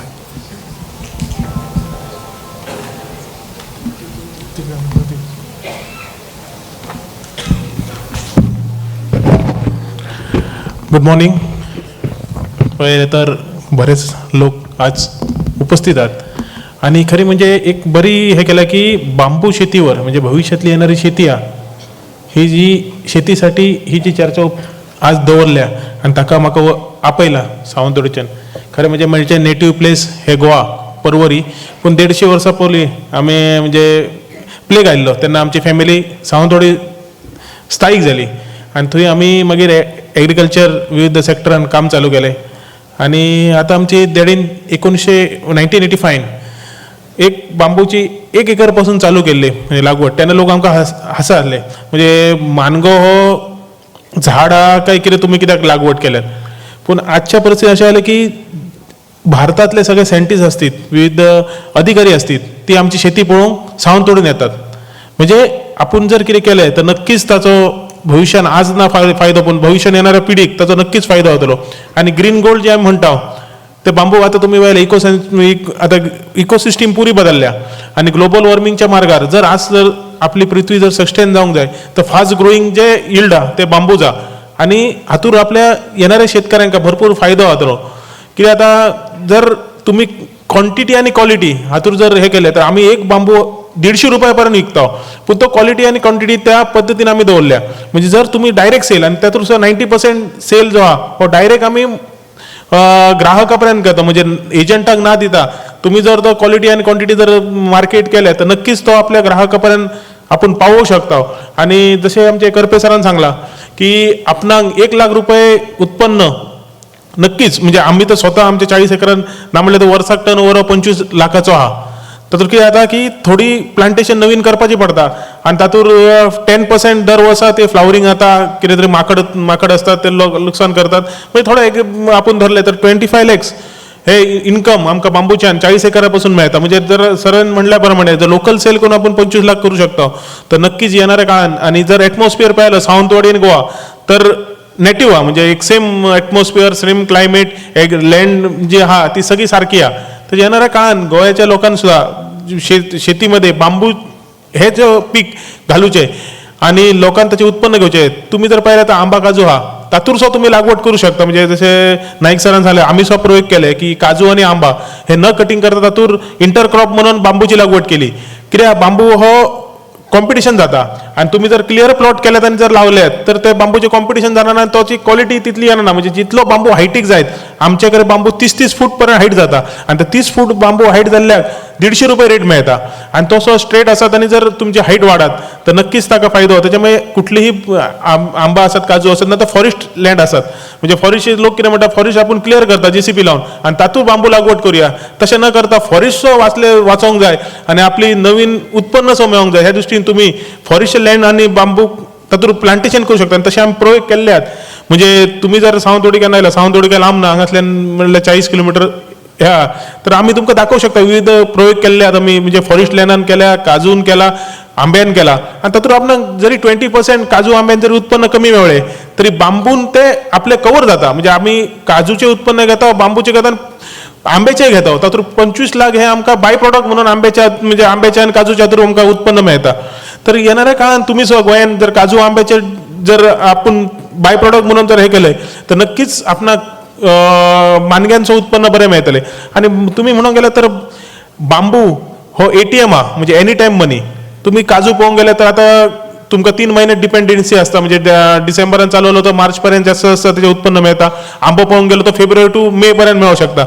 पूण जर तुमकां इमर्जन्सी पैसे जाय तर एनी टायम तुम्ही म्हणजे खंयचे आज जर तुमकां पैसे जाय असले तर तुम्ही मानगं तोडू शकता. ताका काही हे ना म्हणजे खंयच्या मार्केट म्हणजे हातूर मानगे तोडूंक जाय वर्सा 12 महिने तुम्ही त्याचे कटिंग घेऊ शकता आणि 12 महिने त्याचे पैसे मिळवू शकतात. म्हणजे शेतकऱ्यांची डिपेंडन्सी हा म्हणजे एका क्रॉपवर न रावता जर 12 महिने तुमकां जर पैसे जाय तर ATM टाईप म्हणजे बांबू एनी टाइम मनी हे बांबू नक्कीच आपण हे करू शकता. आणि आमचे जर पळोवंक गेले तर आमची चतुर्थी असता जास्तीत जास्त शेतकरी हे चतुर्थीक म्हणजे बाकी सगळे सीजनल तुम्ही क्रॉप असतात तातूंत सीजनल पैसे मेळटात, पूण चतुर्थी हो मोठो सण आणि तातूंत पैसे लोकांक मातशे शॉर्टेज जाता, म्हणजे शेतीची कामां असतात पैसे मेळना, तर 90% आमचे जे लोक आहात ते चतुर्थी टायमाक मानके कटिंग करतात, म्हणजे जे चतुर्थी सण आहा ताका तातूंत तांकां मोठ्या प्रमाणात पैसे मेळटात आणि चतुर्थी सण सुद्धा जाता. ह्या पद्दतींचो आपण जर विचार केलो तर नक्कीच बांबू हे पीक येणाऱ्या काळात ग्रीन गोल्डूच म्हणून आपणाक लोकांका त्याचा फायदो जातलो. आणि जर तुम्ही बऱ्यापैकी काम केलं तर आमच्या सारखे शेतकरी सुद्धा नक्कीच तुमच्या पाठीशी, आणि गोय तसे गोवा आणि आम्ही काय लांब नाहो, तुमच्याच भाऊ बनाव आणि येणाऱ्या काळामध्ये त्याच्यासाठी सुद्धा मार्गदर्शन करण्यासाठी नक्कीच आम्ही तुमका साथ देऊ. आता सो आम्ही हांगातल्यान गोंयांतल्यान गेल्या आणि हांव आतां सावंतवाडी जिल्हा परिषद झेडपी मेंबर 2 टायम निवडून आयला, म्हणजे हांगातलो गोंयांतलो वचून एखादो आमचोच भाव सावंतवाडी जिल्हा परिषद सिंधुदुर्ग जिल्हा परिषदेन 2 टायम हांव इलेक्शन, म्हणजे हे सो आम्ही एग्रीकल्चर एक्ट घेऊन लोकांपर्यंत सस्टेनेबल बाबा हे असो प्रोजेक्ट हा आम्ही सरांनी सांगले त्याचे 40 इयर्सान पहिले आम्ही 150 शेतकरी असले, आज 10,000 शेतकरी पर्यंत आम्ही पावल्या आणि नाही म्हटलं तरी 70 to 80,000 हेक्टर एरियामध्ये आम्ही आज हे आलो. वर्साक 15,000 म्हणजे ट्रक मानगो आमचो गोवा आसात, मुंबई आसात, हैदराबाद, तमिळनाडू हांगा सिंधुदुर्गांतल्यान चल्लो. येणाऱ्या काळात गोंयांतलो सुद्धा असोच मानगो इतर राज्यात वचोचो, पण गोंयांत जर पाहिलं तर आमचे नाही म्हटलं तरी 5,000 ट्रिपी बांबूच्यो म्हणजे जर वर्साक गोंयांत येतात, म्हणजे शेक्स असतील, तुमचे विविध प्रोजेक्ट असतील, कन्स्ट्रक्शन असतात, तर तो सुद्धा गोंयांत जर झालो तर नक्कीच हाका मागणी कमी ना. आणि आम्ही जी लागवड केल्या 90% डेड्रोकॉमस स्टॉक्सी म्हणजे डी स्टॉक्सी हीच लागवड, म्हणजे ताका मानगो बांबू म्हणटा आणि ताकाच आज मागणी. आपण प्रयोग इतर हातून बरेच केल्यात, 90% आम्ही मानगो लायला, 10% विविध प्रयोगात, पण आजच्या घडीक जर पळयले तर मानगो होच हाका सस्टेनेबल हा. आणि जर आम्ही आज विचार केलो तर आमच्या बांबूक रॉ मटेरियल जर रॉ धरलो तर ताका 10 रुपीज आणि जर ड्राय वेट धरले तर 20 रुपीज पर kg ह्या रेटान आम्ही खपयतो. म्हणजे नाही म्हटलं 125 जरी मिनिमम रेट धरलो, 100 रुपीज जरी धरलो तरी एक मानगो 10 ते 12 किलो आता, म्हणजे 10 रुपीज एव्हरेज रेटान आम्ही तो आज मानगो विकता. हीच परिस्थिती हा येणाऱ्या काळात गोंयासाठी नक्कीच गव्हर्नमेंटान इनिशिएटिव्ह घेवचे आणि आमचे सुद्धा तुमकां सहकार्य एवढे सांगता संपयतात. जय हिंद. कॉन्टॅक्ट नंबर मिळेल का?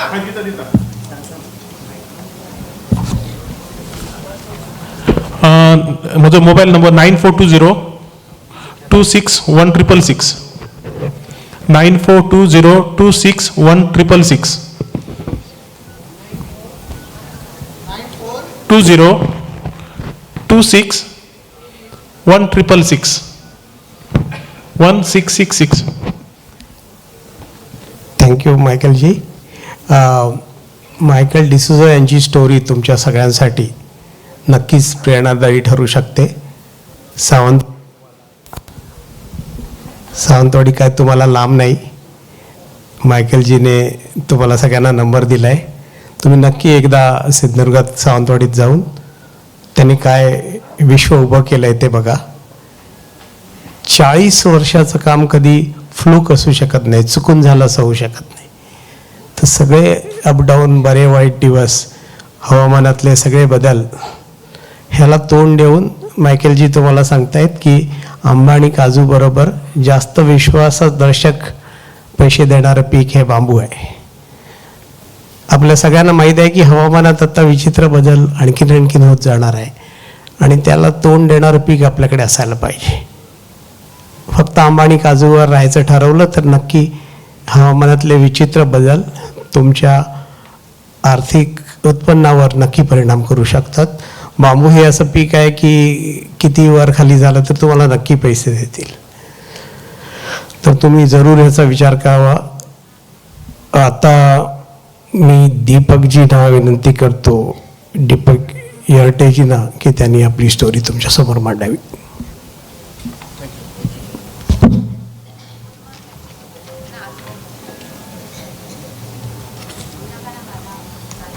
गुड मॉर्निंग, सुप्रभात. इथं जमलेल्या सर्व नागरिकांना मी स्वागत करतो आणि Goa government of agriculture department, Goa स्टेटचे मुख्यमंत्री यांचा आभार मानतो की मला इथं बोलायची संधी दिली. तर मला फक्त 10 मिनिट दिले आहेत, त्यामुळे मी डायरेक्ट सक्सेस स्टोरीवर जातो. मी बेसिकली फ्रॉम सांगलीमध्ये जत तालुक्यात दुष्काळ या तालुक्यातलं मी वाढलेलं आहे, जिथं आमचं पावसाचं प्रमाण खूप कमी असतं आणि एक पाण्याची घागर आणायला आम्हाला दुष्काळामध्ये 5 रुपये द्यावं लागत होतं मी लहान असताना. तर त्यावेळेला एक लहानपणी स्वप्न बघितलं होतं की मोठं होऊन इतके झाडं लावायचे आमच्या दुष्काळ तालुक्यात की झाडापासून ऑक्सिजन निर्मिती होऊन पाऊस पडेल आणि आमचा दुष्काळ तालुक्यामध्ये पर्जन्यमान चांगलं होऊन सगळ्यांना प्यायचं पाणी तरी मिळेल, म्हणजे माणसांना आणि जनावरांना. आणि नशिबानं वैद्यकीय शिक्षण घेऊन आणि मातीमध्ये माझं काम चालू झालं. मातीमध्ये काम करत असताना सांगली जिल्ह्यातील शारपड, पडी, खडकाळ, मारहाण, डोंगराळ अशा मातीमध्ये ज्या मातीचं pH सामू हे ॲसिडिक आणि अल्कल म्हणजे अतिशय कमी आणि अतिशय जास्त, ज्याच्यामध्ये कुठलंच पीक येत नाही. काठीचे झाडंसुद्धा एकेका ठिकाणी येतात किंवा एकेका ठिकाणी येत पण नाहीत. आणि पाण्याचं pH-सुद्धा जो झालेला आहे TDS जास्त झालेला आहे, तिथं जनावरसुद्धा पाणी पिऊ शकत नाहीत. अशा ठिकाणी आम्ही बांबू प्लांटेशन हे सुरू केलं. त्याची सक्सेस स्टोरी आम्हाला 2023ला प्रदान झाली. 2018पासून लॉकडाऊनपासून च्या अगोदर 1 वर्ष आणि लॉकडाऊननंतर अशा शारपड, खडकाळ, माररान, डोंगराळ जमिनीमध्ये जिथं काय पिकत नव्हतं तिथं आम्ही आमच्या अनुभवाचा वापर करून सेंद्रिय कर्बाचा आणि pH बॅलन्सरचा त्या मातीची ताकद वाढवून त्या अशा मातीमध्ये बांबू प्लांटेशन कल्टिवेट केलं.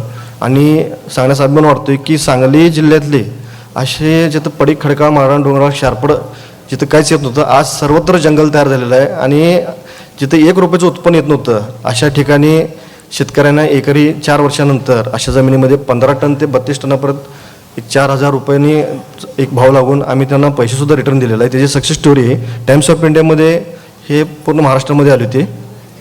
त्यानंतर ह्या आमच्या कामाचं एक चांगलं श्रेय म्हणून सांगली जिल्ह्यामध्ये पालकमंत्र्यांच्या हस्ते महाराष्ट्र शासनानं आम्हाला एक प्रमाणपत्र अर्पण केलं. त्याचं एक प्लीज व्हिडिओ जर दाखवताल तर दाखवून घ्या. 1 मिनिटाचंच आहे, बघून घ्या.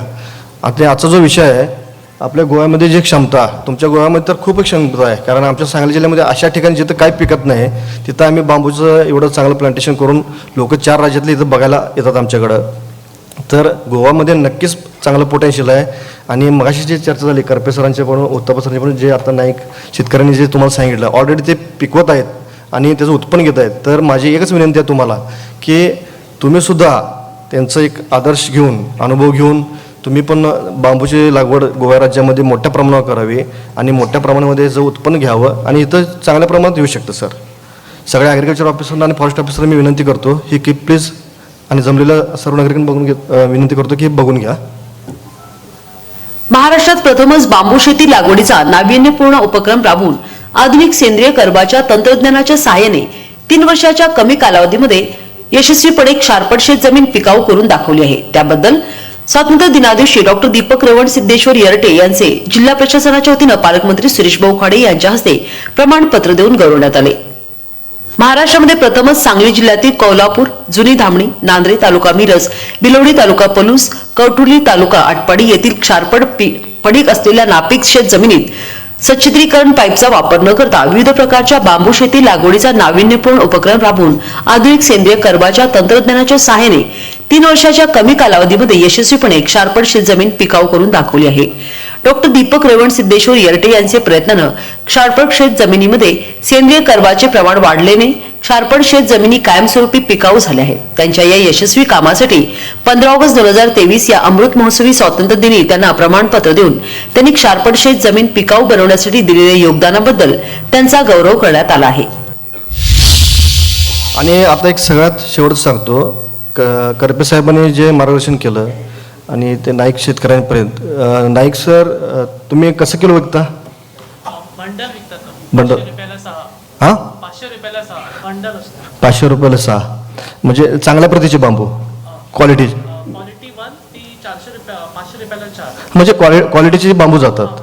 मी एक तुम्हाला सांगू इच्छितो की आमच्याकडे काय एवढी छानशी अशी क्वालिटी आली नाही, कारण शारपड मातीमधलं जे ताकद आहे खडकाळ ह्याच्यामधलं. तर आम्ही काय केलं की माझ्या मातीबरोबर जैवइंधनामध्ये सुद्धा माझं एक चांगलं शिक्षण झालेलं आहे आणि अनुभव आलेला आहे गेल्या 17 वर्षामध्ये. आम्ही हे बायोफ्युल म्हणून, आत्ता उत्तप्पा सरांनी जे सांगितलं सर, बायोफ्युलमध्ये आम्ही ह्याचं एक रिपोर्ट काढलेला आहे बांबू चिप्सचा. त्याची कॅलरिफिक व्हॅल्यू जी आलेली आहे आमच्या अशा शारपड आणि पडीक जमिनीमध्ये जिथं पाण्याचा TDS 2200च्या वर असतो आणि उन्हाळ्यामध्ये 4000 TDS जातो, जिथं जनावरसुद्धा पाणी पित नाही अशा ह्याच्यामध्ये आणि शारपड ह्याच्यामध्ये ते 3500 कॅलरिफिक व्हॅल्यू, ग्रॉस कॅलरिफिक व्हॅल्यू जी आलेली आहे, म्हणजे ज्वलनात्मक क्षमता त्याचे 3500 ते 4,000पर्यंत आलेले आहे. त्याचा रिपोर्ट मी दिला आहे, ते अपलोड होते का जरा प्लीज बघा. फार महत्त्वाचं आहे ते. म्हणजे मी काय माझं सांगण्याचं काय हेतू आहे की क्वालिटीचं बांबू कोण पण घेतं आहे आणि त्याच्या खालचं जे बांबू आहे कसं पण असू दे, अर्धा इंच 1 इंच तुकडा, बायोमाससुद्धा उत्तप्पा सरांनी सांगितले बायोफिल्डमध्ये बायोमासचा मेजर रोल बांबू प्ले करतो. तर अशा विदाऊट एनी क्वालिटीचं जरी चाऱ्याच्या प्रमाणात जरी त्याची जाडी जरी आली तरीसुद्धा ते 4,000 टनांना जाण्याची व्यवस्था आम्ही तुम्हाला करून देऊ. कारण आम्हाला महिन्याला 1,000 टन बॉयलर इंडस्ट्रीला हे बांबू पश्चिम महाराष्ट्रामध्येच लागतात. सांगलीमध्ये दररोज 150 टनाची एका फॅक्टरीला गरज आहे. अशा पश्चिम महाराष्ट्रामध्ये आणि पुणे मुंबईसारख्या ठिकाणी दररोज हजारो टनाची मागणी आज म्हणजे वाढत जात आहे आणि तेवढं त्यांना मिळेना. दररोज 200 टनसुद्धा बायोमास ह्या महाराष्ट्रामध्ये मिळण्याचं अवघड झालेलं आहे. कर्नाटक आणि महाराष्ट्र मिळून फक्त 180 टन त्यांना बायोमास मिळतो. त्यामुळं मी विनंती करतो की क्वालिटी तर काढाच तुम्ही मार्गदर्शनाला. ॲग्रिकल्चर ऑफिसर, फॉरेस्ट ऑफिसर जे मार्गदर्शन देतात तुम्हाला ॲग्रिकल्चर ग्राउंड लेवलला, तर त्या पद्धतीनं तुम्ही क्वालिटीचं काढता जे काय विदाऊट एनी क्वालिटीचं जे काय राहिलेलं जो कचरा आहे 1 इंच, अर्धा इंच तुकडा वगैरे, हे सगळं जळणाला बॉयलर इंडस्ट्री म्हणजे आपल्या गोव्यामध्ये मला जे काल रात्रीपासून सहकार्य केले ॲग्रिकल्चर टीम, त्यांना मी येताना गाडीत विचारलं की इथं बॉयलर इंडस्ट्री आहे का फार्मा लाईनची वगैरे. मग ते म्हणजे सिप्ला फॅक्टरी वगैरे आहे.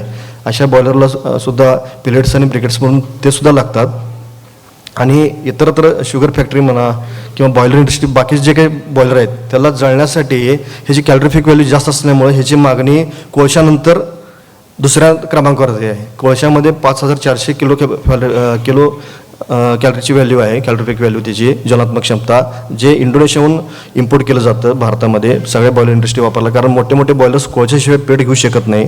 त्यामुळे ड्राय कोळसा हा लागतो, हा इंडोनेशियन येतो. आणि 2035 सालापर्यंत हे कोळशाचे खाणे आहेत हे सगळ्या बंद होणार आहेत. म्हणजे हळूहळू कोळशाचं प्रमाण हे कमी होत येणार आहे.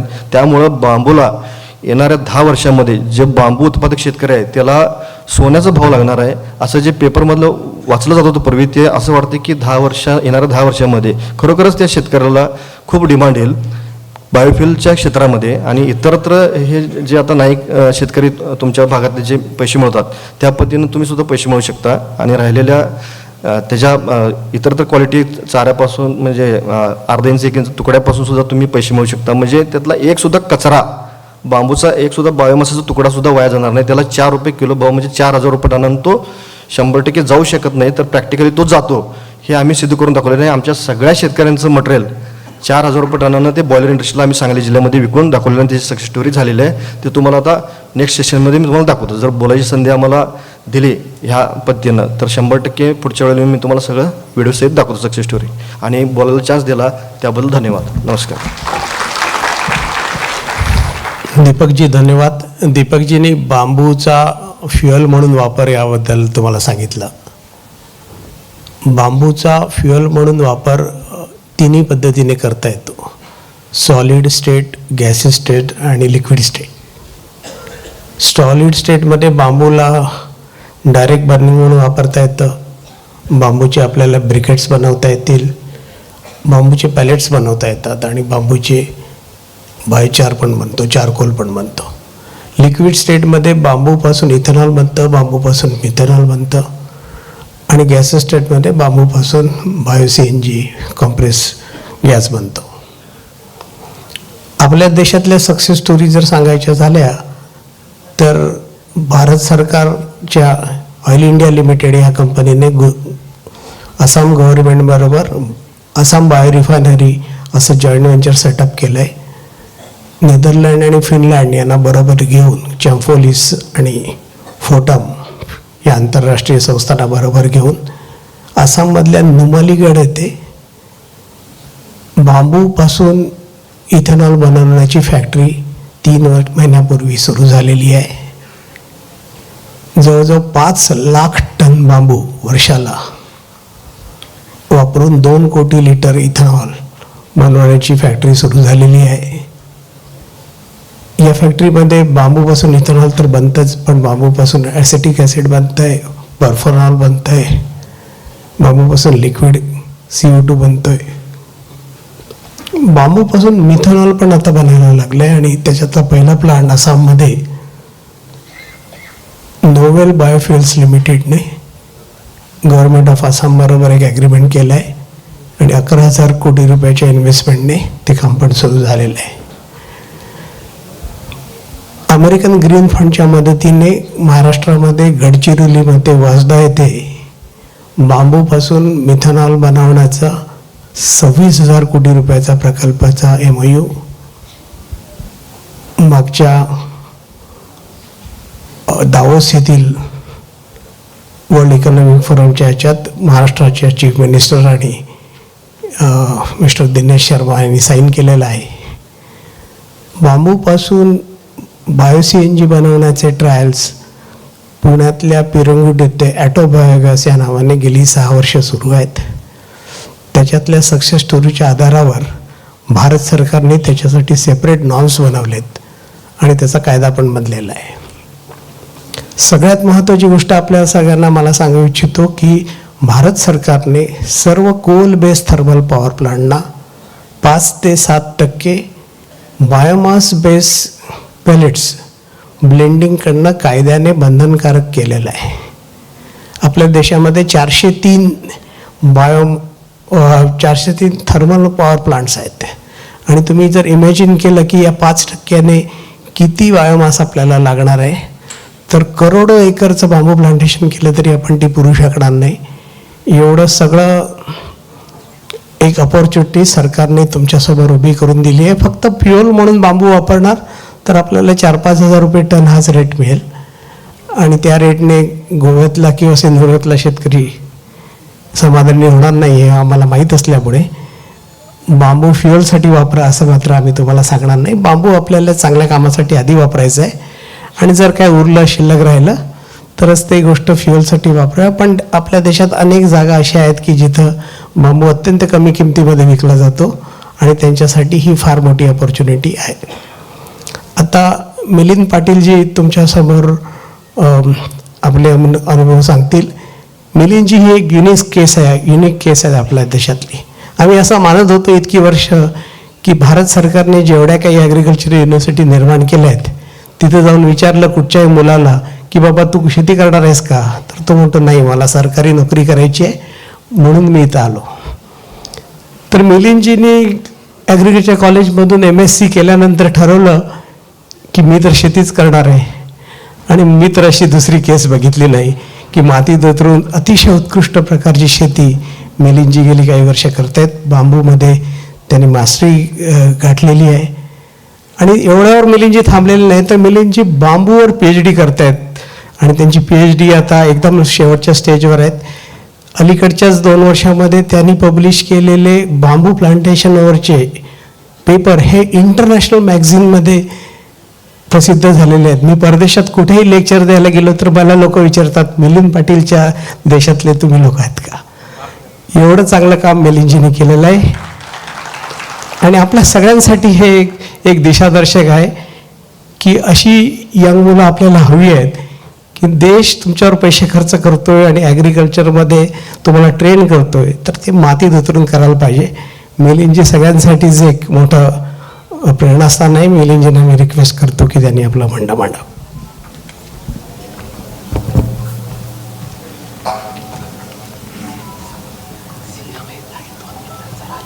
2 मिनिटात संपवूया काय प्रॉब्लेम नाही.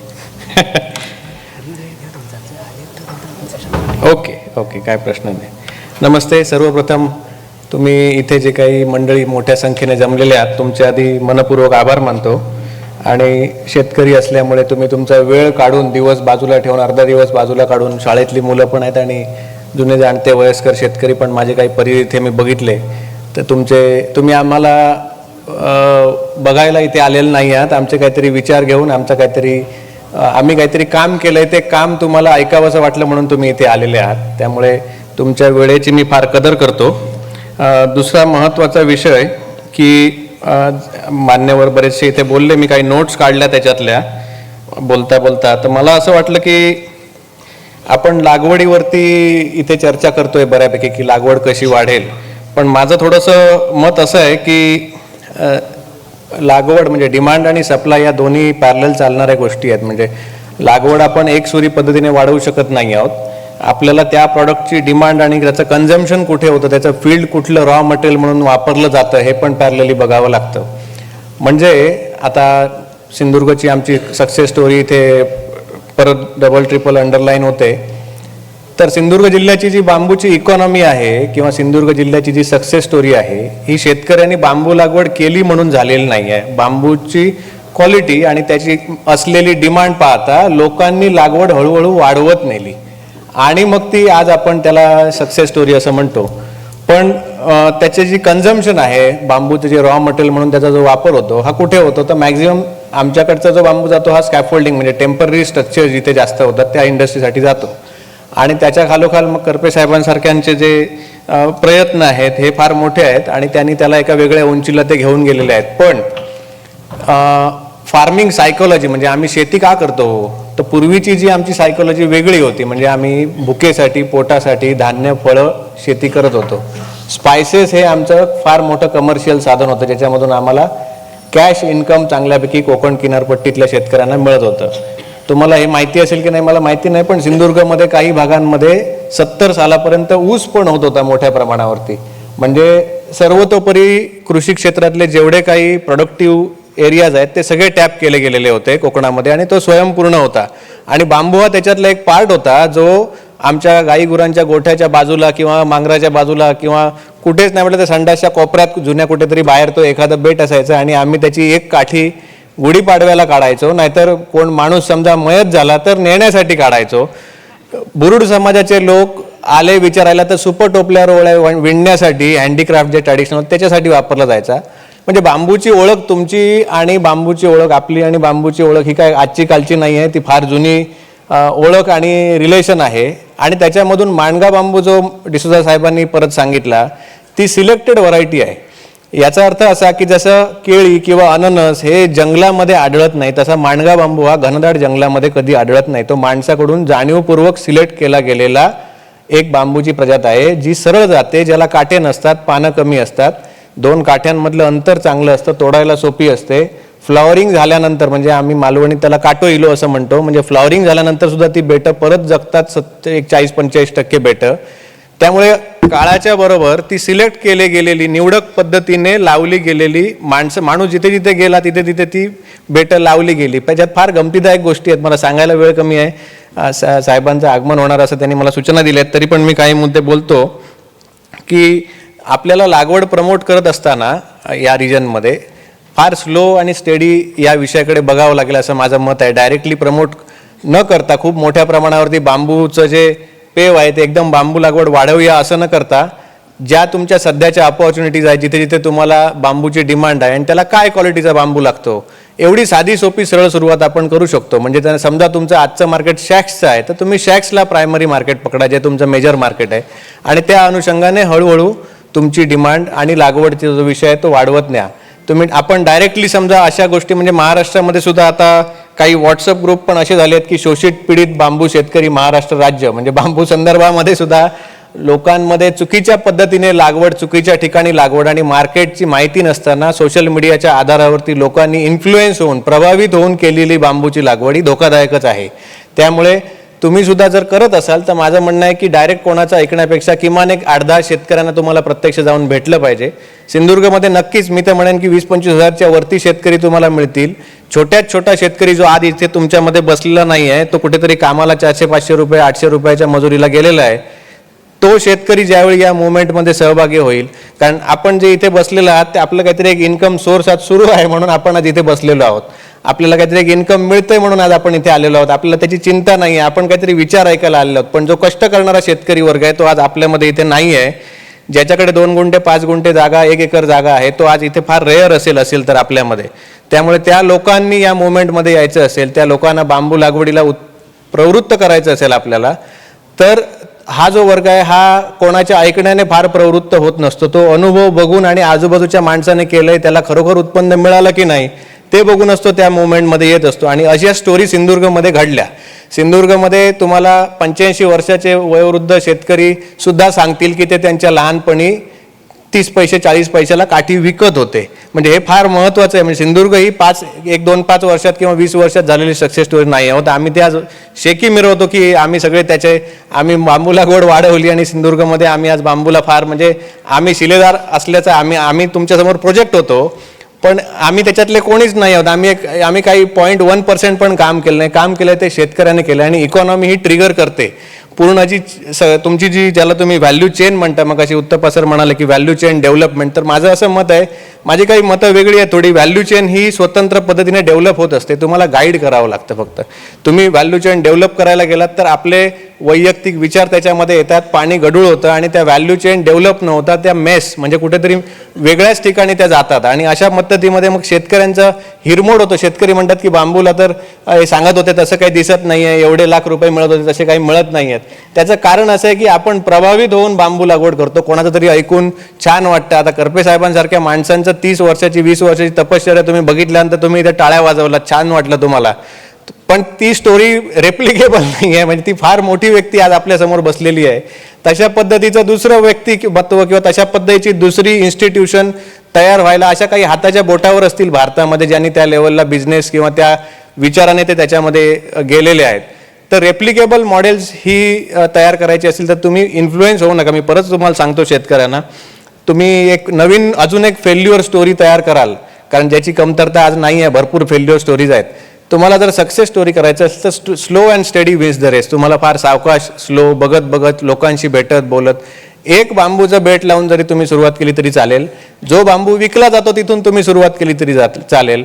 एकदम नवीन कुठून तरी बाहेरून आणून लावून मग तो विकलाच गेला नाही तर हा फार महत्त्वाचा प्रश्न असतो. छोट्या शेतकऱ्यांना दुसरा भेडसावणारा प्रश्न म्हणजे वन्य प्राण्यांची नुकसान, ज्याच्यावरती फार कोण बोलत नाहीत. वानर माकड रानडुकरांकडून शेतीची, बांबू सोडा, बांबू बरोबर बाकीचे पण नारळ बिरळ सगळ्याच, शेवटी प्रत्येक क्रॉपचं एक स्थान आहे. ॲग्रिकल्चरच्या चार्टमध्ये प्रत्येक क्रॉपला एक व्हॅल्यू आहे आणि त्याचं स्थान आहे. मी असं म्हणत नाही की बांबूच सगळ्यात चांगला आहे, प्रत्येक क्रॉपची एक व्हॅल्यू आहे आणि त्या ॲग्रिकल्चर इकॉनॉमीमध्ये त्या प्रत्येकाचा एक रोल प्ले करत असतो. डायव्हर्स फार्मिंग जे कोकणामध्ये, गोव्यामध्ये, सिंधुदुर्गमध्ये, रत्नागिरीमध्ये चालू होतं, ज्याला आपण कुळागरं म्हणतो, मिक्स फार्मिंग, त्याच्यामध्ये प्रत्येकाकडे बांबू होता. आज त्याला पैसे मिळायला लागल्याबरोबर जी बेटं माझ्या घरी 5 होती ती मी 5 एकरपर्यंत नेली, कारण मला त्याच्यामध्ये पैसा दिसला. त्यामुळे इकॉनॉमी ट्रिगर कशी होते ती शेतकरी स्वतः करतो. शेतकऱ्याला जर कळलं की याच्यामध्ये पैसा मिळतोय. डिसोजा साहेबांची सुरुवात काही एकरपासून सुरुवात झाली असेल, आज 40-50 एकरपर्यंत गेले. नाईक साहेबांनी स्टोरी सांगितली, त्यांच्या लहानपणी त्यांच्या वडिलांनी आजोबांनी जी काय लावलेली बेटं होती ती आज ते 10 एकरपर्यंत घेऊन गेले. ज्यावेळी त्याच्यामध्ये पैसा मिळायला लागतो त्यावेळी तुम्ही ती इकॉनॉमी स्वतःहून ट्रिगर होते आणि शेतकरी ते करतात. त्यामुळे परत एकदा तुम्हाला मी अशी विनंती करेन की तुम्ही जास्तीत जास्त बांबू ग्रो करत असलेले शेतकरी यांना भेटा, त्यांच्या फार्मवरती जा, तिथे त्यांना 100-200 प्रश्न विचारा आणि त्यांना म्हणजे असं वाटलं पाहिजे की हा कोण बाबा माझं डोकं खायला आला. मॅक्झिमम तुम्ही जेवढं ओपन व्हाल, समजून घ्याल, त्याच्यानंतरच तुम्हाला त्याच्यामधल्या ज्या गोम आहेत त्याच्यातले इश्यू आहेत, मार्केटिंगचे इश्यू आहेत, सेलिंगचे इश्यू आहेत. त्यामुळे फक्त आपण जसं इकॉनॉमी बघितली म्हणजे एका काठीला एवढे रुपये मिळतात गुणिले एवढे असं होत नाही. ड्राय वेट, आता जर बायोमासचा विषय मगाशी निघाला तर ग्रीन वेट घेता की ड्राय वेट घेता, गेटवरती घेता की तिथे पोच घेता, आमच्याकडून तोडून देणार कोण, तोडणाऱ्यांची कॉस्ट किती आहे. तुम्ही ज्यावेळी एक एक गोष्टी बघाल तर तुम्हाला असं दिसेल की अरे हे जरा डिफिकल्टच आहे. त्यामुळे प्रत्येक गोष्टीमध्ये डिफिकल्टी असतात. जास्तीत जास्त परत तेच सांगतो मी तुम्हाला की कुठल्याही जर शेतकरी, हे स्पेसिफिकली मी शेतकऱ्यांसाठी सांगतो, कुठल्याही इन्फ्लुएन्स यूट्यूब व्हिडिओवरती फार जाऊ नका. तुम्ही ग्राउंडवरती जा, ती इकॉनॉमी कशी वर्क होते ते समजून घ्या. वेळ पडली तर आज काय आहे, सिंधुदुर्गची इकॉनॉमी ट्रिगर होण्याचं दुसरं कारण असं आहे की व्यापाऱ्यांच्या स्वतःच्या बांबू तोडणीच्या टीम आहेत. आमच्याकडे आम्ही काठी तोडत नाही साहेब. आमच्याकडे व्यापारी येतो, विचारतो किती रुपयाला काठी देणार, आम्ही सांगतो एवढे रुपये, तो सांगतो एवढे रुपये, डील होते. एखादी डील फायनल झाल्यानंतर त्याची टीम असते तोडणाऱ्यांची माणसांची, तो येतात, त्यांचे ते तोडतात, साफ करतात आणि आम्ही काटेवर बसून फक्त पैसे मोजून आमच्या खिशात घालतो. त्यामुळे अशी दुसरी कुठली इकॉनॉमी नाही आहे आजच्या तारखेला. आंब्याला तसं होत नाही, आंबा व्यापारी तुम्हाला ॲडव्हान्स देऊ शकत नाही. मग ह्याचा अर्थ म्हणूनच बांबू चांगला आहे असं होत नाही, कारण बांबूची डिमांड आहे म्हणून बांबू चांगला आहे.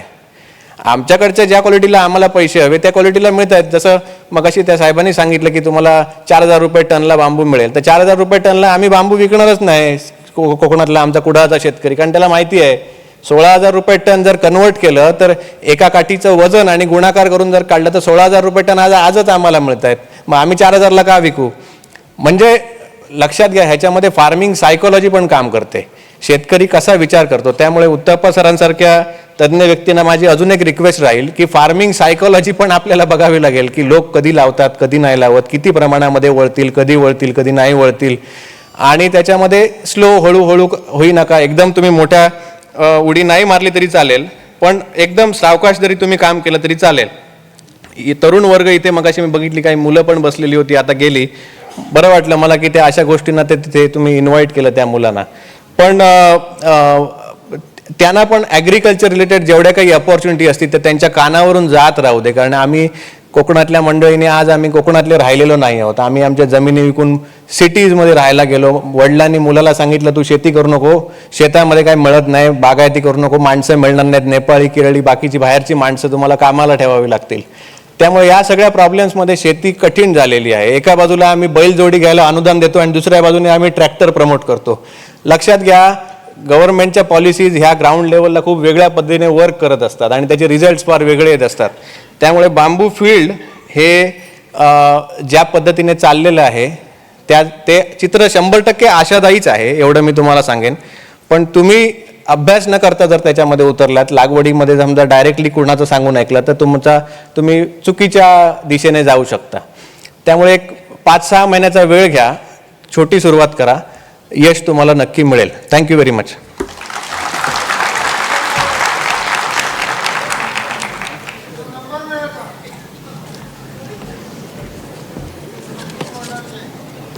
एक्याण्णव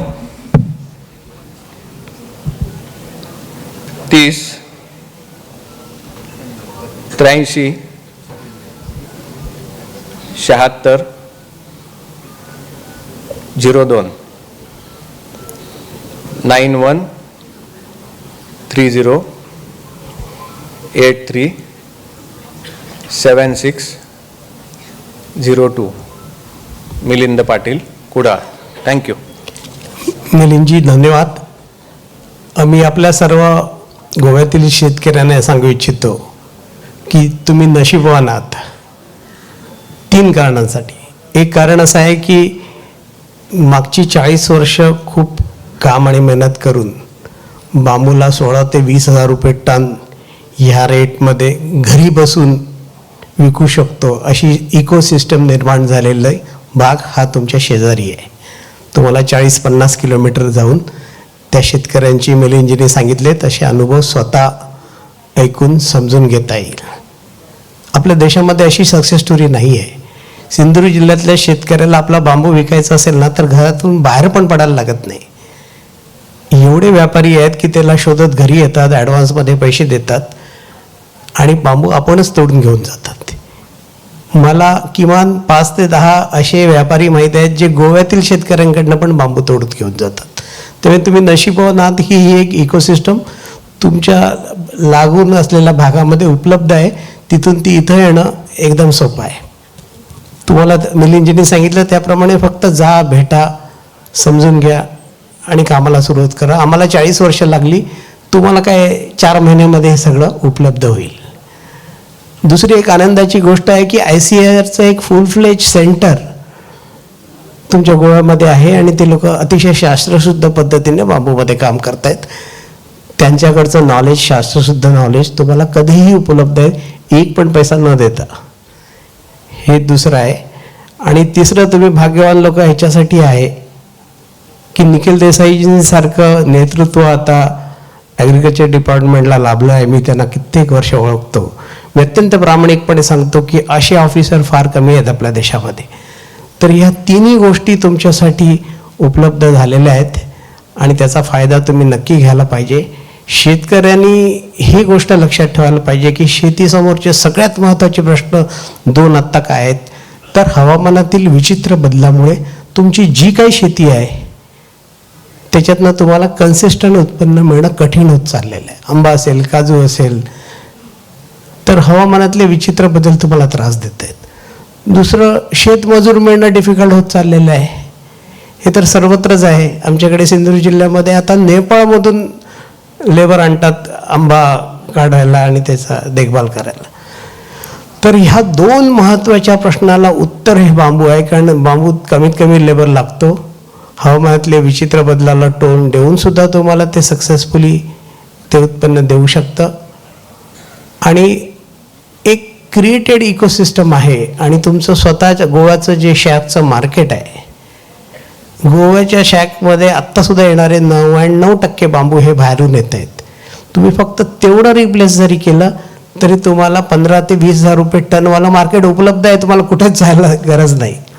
त्यामुळे बांबू आपण जाळायला वापरूया हे मराठवाड्यातल्या लोकांना विचार करू दे किंवा इतर राज्यातल्या लोकांना विचार करू दे. आपण हे करायचं नाही आहे. आपल्याला 15-20 हजारपेक्षा जास्त पैसे कसे मिळवायचे हेच आपण विचार करायला पाहिजे. आणि मी तुम्हाला जे प्रेझेंटेशन दाखवलं ते त्याच्यापेक्षा जास्त पैसे मिळवायसाठी काय करायला लागेल हे आहे. आणि अशा शेकडो स्टोरी होण्याची काही गरज नाही. एखाद दुसरी स्टोरीसुद्धा तुम्हाला तुमच्या निवडक बांबूला खूप चांगले पैसे देऊन जाईल. पण मुळातच तुम्हाला 15,000 ते 20,000 रुपये टनवालं मार्केट उपलब्ध आहे. तुम्हाला कुठेही जायची गरज नाही. आणि हे जे सिंधुदुर्ग जिल्ह्यातले व्यापारी आहेत ते तुमच्याकडे येऊन नक्की विकत घेतील, त्याच्यामुळे तो पण प्रॉब्लेम नाही. तर आपण सगळ्यांनी आत्ता उपलब्ध पर्याय काय आहेत असा विचार केला तर बांबू हे एक जगातलं नंबर 1 सस्टेनेबल मटेरियल मानलं जाते. हवातले कार्बन कॉन्सन्ट्रेशन खूप वाढलेलं आहे आणि ते कमी करण्याची जबाबदारी आपल्या सगळ्यांवर आहे. बांबू हे इतर कुठच्याही झाडापेक्षा जास्त कार्बन शोषून घेतं आणि अनेक कार्बन इंटेन्सिव्ह मटेरियलला रिप्लेस करण्याची ते कॅपॅसिटी राखतं. त्याचप्रमाणे सस्टेनेबल फ्युएल पण आपण निर्माण करू शकतो. तर मला असं वाटतं की आपण सर्वांनी हे जर मनावर घेतलं तर नुसतं गोव्याचं नाही तर पूर्ण देशाचं भाग्य बदलायचं कॅपॅसिटी असलेलं हे मटेरियल आहे. आणि शासनाने आता भारत सरकारने बांबूला ट्रीमधून ग्रासमध्ये कन्वर्ट करून बांबू तोडण्यासाठी आणि वाहतूक करण्यासाठी आता कुठच्याही परवानगीची आवश्यकता राहिलेली नाही शेतकऱ्याला. हे एक मोठं काम केलेलं आहे. आणि नरेंद्र मोदीजी आता सांगतायत की मेरा किसान अब तक अन्नदाता था, अभी वो ऊर्जादाता भी बन रहा है. म्हणजे काय तर आपण बांबूपासून इथेनॉल, मिथेनॉल, CNG ह्या गोष्टी पण बनवू शकतो आणि त्याचं पण काम आपल्या देशात सुरू झालेलं आहे. तर तुम्ही सगळ्यांनी जर मनावर घेतलं तर हे आपल्याला नक्की करता येईल. आम्हाला बांबूसाठी एवढे मोठा वेळ आणि संधी दिली याच्याबद्दल गोवा ॲग्रिकल्चर डिपार्टमेंटचा मी मनापासून धन्यवाद व्यक्त करतो. आणि आपल्या सर्वांना विनंती करतो की जरूर तुम्ही या कोकणातील सक्सेस स्टोरी जवळून बघा. मिलिंद पाटीलजीने सांगितलं असं अनेक प्रश्न विचारा. डिसुजा सर, मायकल डिसुजा एकदम जवळ आहेत, तुमच्या गोव्याच्या बॉर्डरवर आहेत, त्यांच्याकडे जा आणि निर्णय घ्या. 40 वर्ष आम्ही मेहनत केली आहे, तुम्हाला ती करायची गरज नाही आहे. आमच्या अनुभवाचा फायदा घेऊन काम पुढे सुरू करा. धन्यवाद सगळ्यांनी. सगळ्या स्पीकर्सना पण मी माझ्या वतीने आणि ऑर्गनायझरच्या वतीने आभार व्यक्त करतो. धन्यवाद.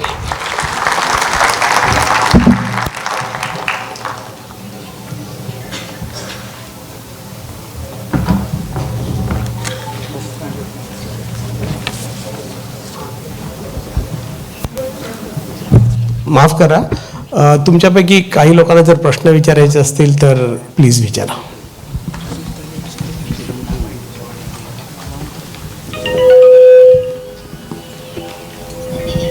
मी ज्ञानानंद प्रभुगावकर फ्रॉम पैंगीण काणकोणमधून आलेला आहे. माझं प्लांटेशन आहे, पण या बांबूच्या विचारावरती मी एकदम आता उत्तेजित झालेला आहे, कारण जमीन आहे त्याच्यावरती करू शकतो काय. पण मी एक 15 वर्षापूर्वी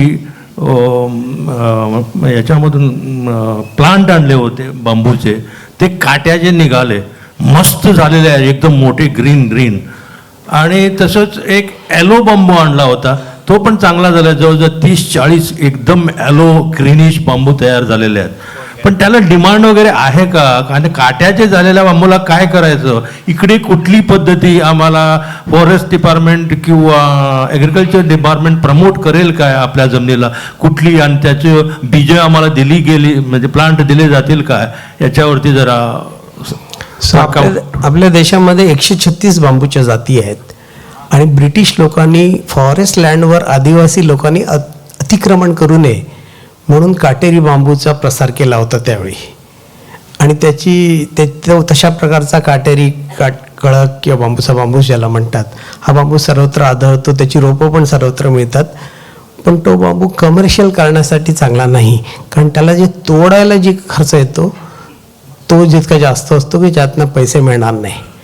पण तुमच्यासाठी एक चांगली न्यूज आहे, सेल्को फाउंडेशनने आताच एक काम सुरू केलं आहे की निखिल सर, आम्ही आता एक रोबोटिक आर्म डेव्हलप केला आहे आणि हा रोबोट बांबूला स्कॅन करेल, तो आत जाईल आणि बांबूला कट करेल, अशा प्रकारचं हे आहे. आणि त्याच्यामुळे तुम्ही जो येलो बांबू लावला आहे तो सुद्धा फक्त शोभेचा बांबू आहे. आपल्या 136 मधले सगळ्यात 2 वाईट जाती दुर्दैवाने तुमच्या वाट्याला आल्या आहेत, पण आता योग्य जाती कुठल्या ह्याबद्दल सर्व इन्फॉर्मेशन उपलब्ध आहे. ICAR खूप चांगलं काम करत आहेत. सन्माननीय मुख्यमंत्री साहेब इथं आलेले आहे, मी त्यांचं स्वागत करतो. सर, आम्ही ही बांबूची टीम आहोत. सिंधुदुर्ग जिल्ह्यामध्ये आम्ही गेली कित्येक वर्ष बांबूचं काम करतोय. मला सांगायला आनंद वाटतो की मुख्यमंत्री साहेबांनी आमच्या कुडाळमधल्या कॉनबॅक सेंटरला भेट दिलेली आहे. त्यांनी हे सगळं समजून घेतलं आहे तुमच्या शेतकऱ्यांच्या वतीने. तुमचे मुख्यमंत्री साहेबसुद्धा तेवढेच काळजी करतायत. तर सर, मी ह्या शेतकऱ्यांना सांगत होतो की एकदम लागून असलेल्या भागामध्ये एक सक्सेस स्टोरी क्रिएट केली गेली आहे. मागची 40 वर्ष मेहनत करून शेतकऱ्यांनी एक टॉप क्लास शेतकरी बांबूची सक्सेस स्टोरी क्रिएट झाली आहे. 15,000पेक्षा जास्त शेतकरी बांबू ग्रो करत आहेत. जिथं अल्फॉन्सो मँगो आणि कॅश्यू अशी पिकं उपलब्ध आहेत, तिथं शेतकरी गेली आता 20-25 वर्ष बांबूची शाश्वत लागवड करतायत.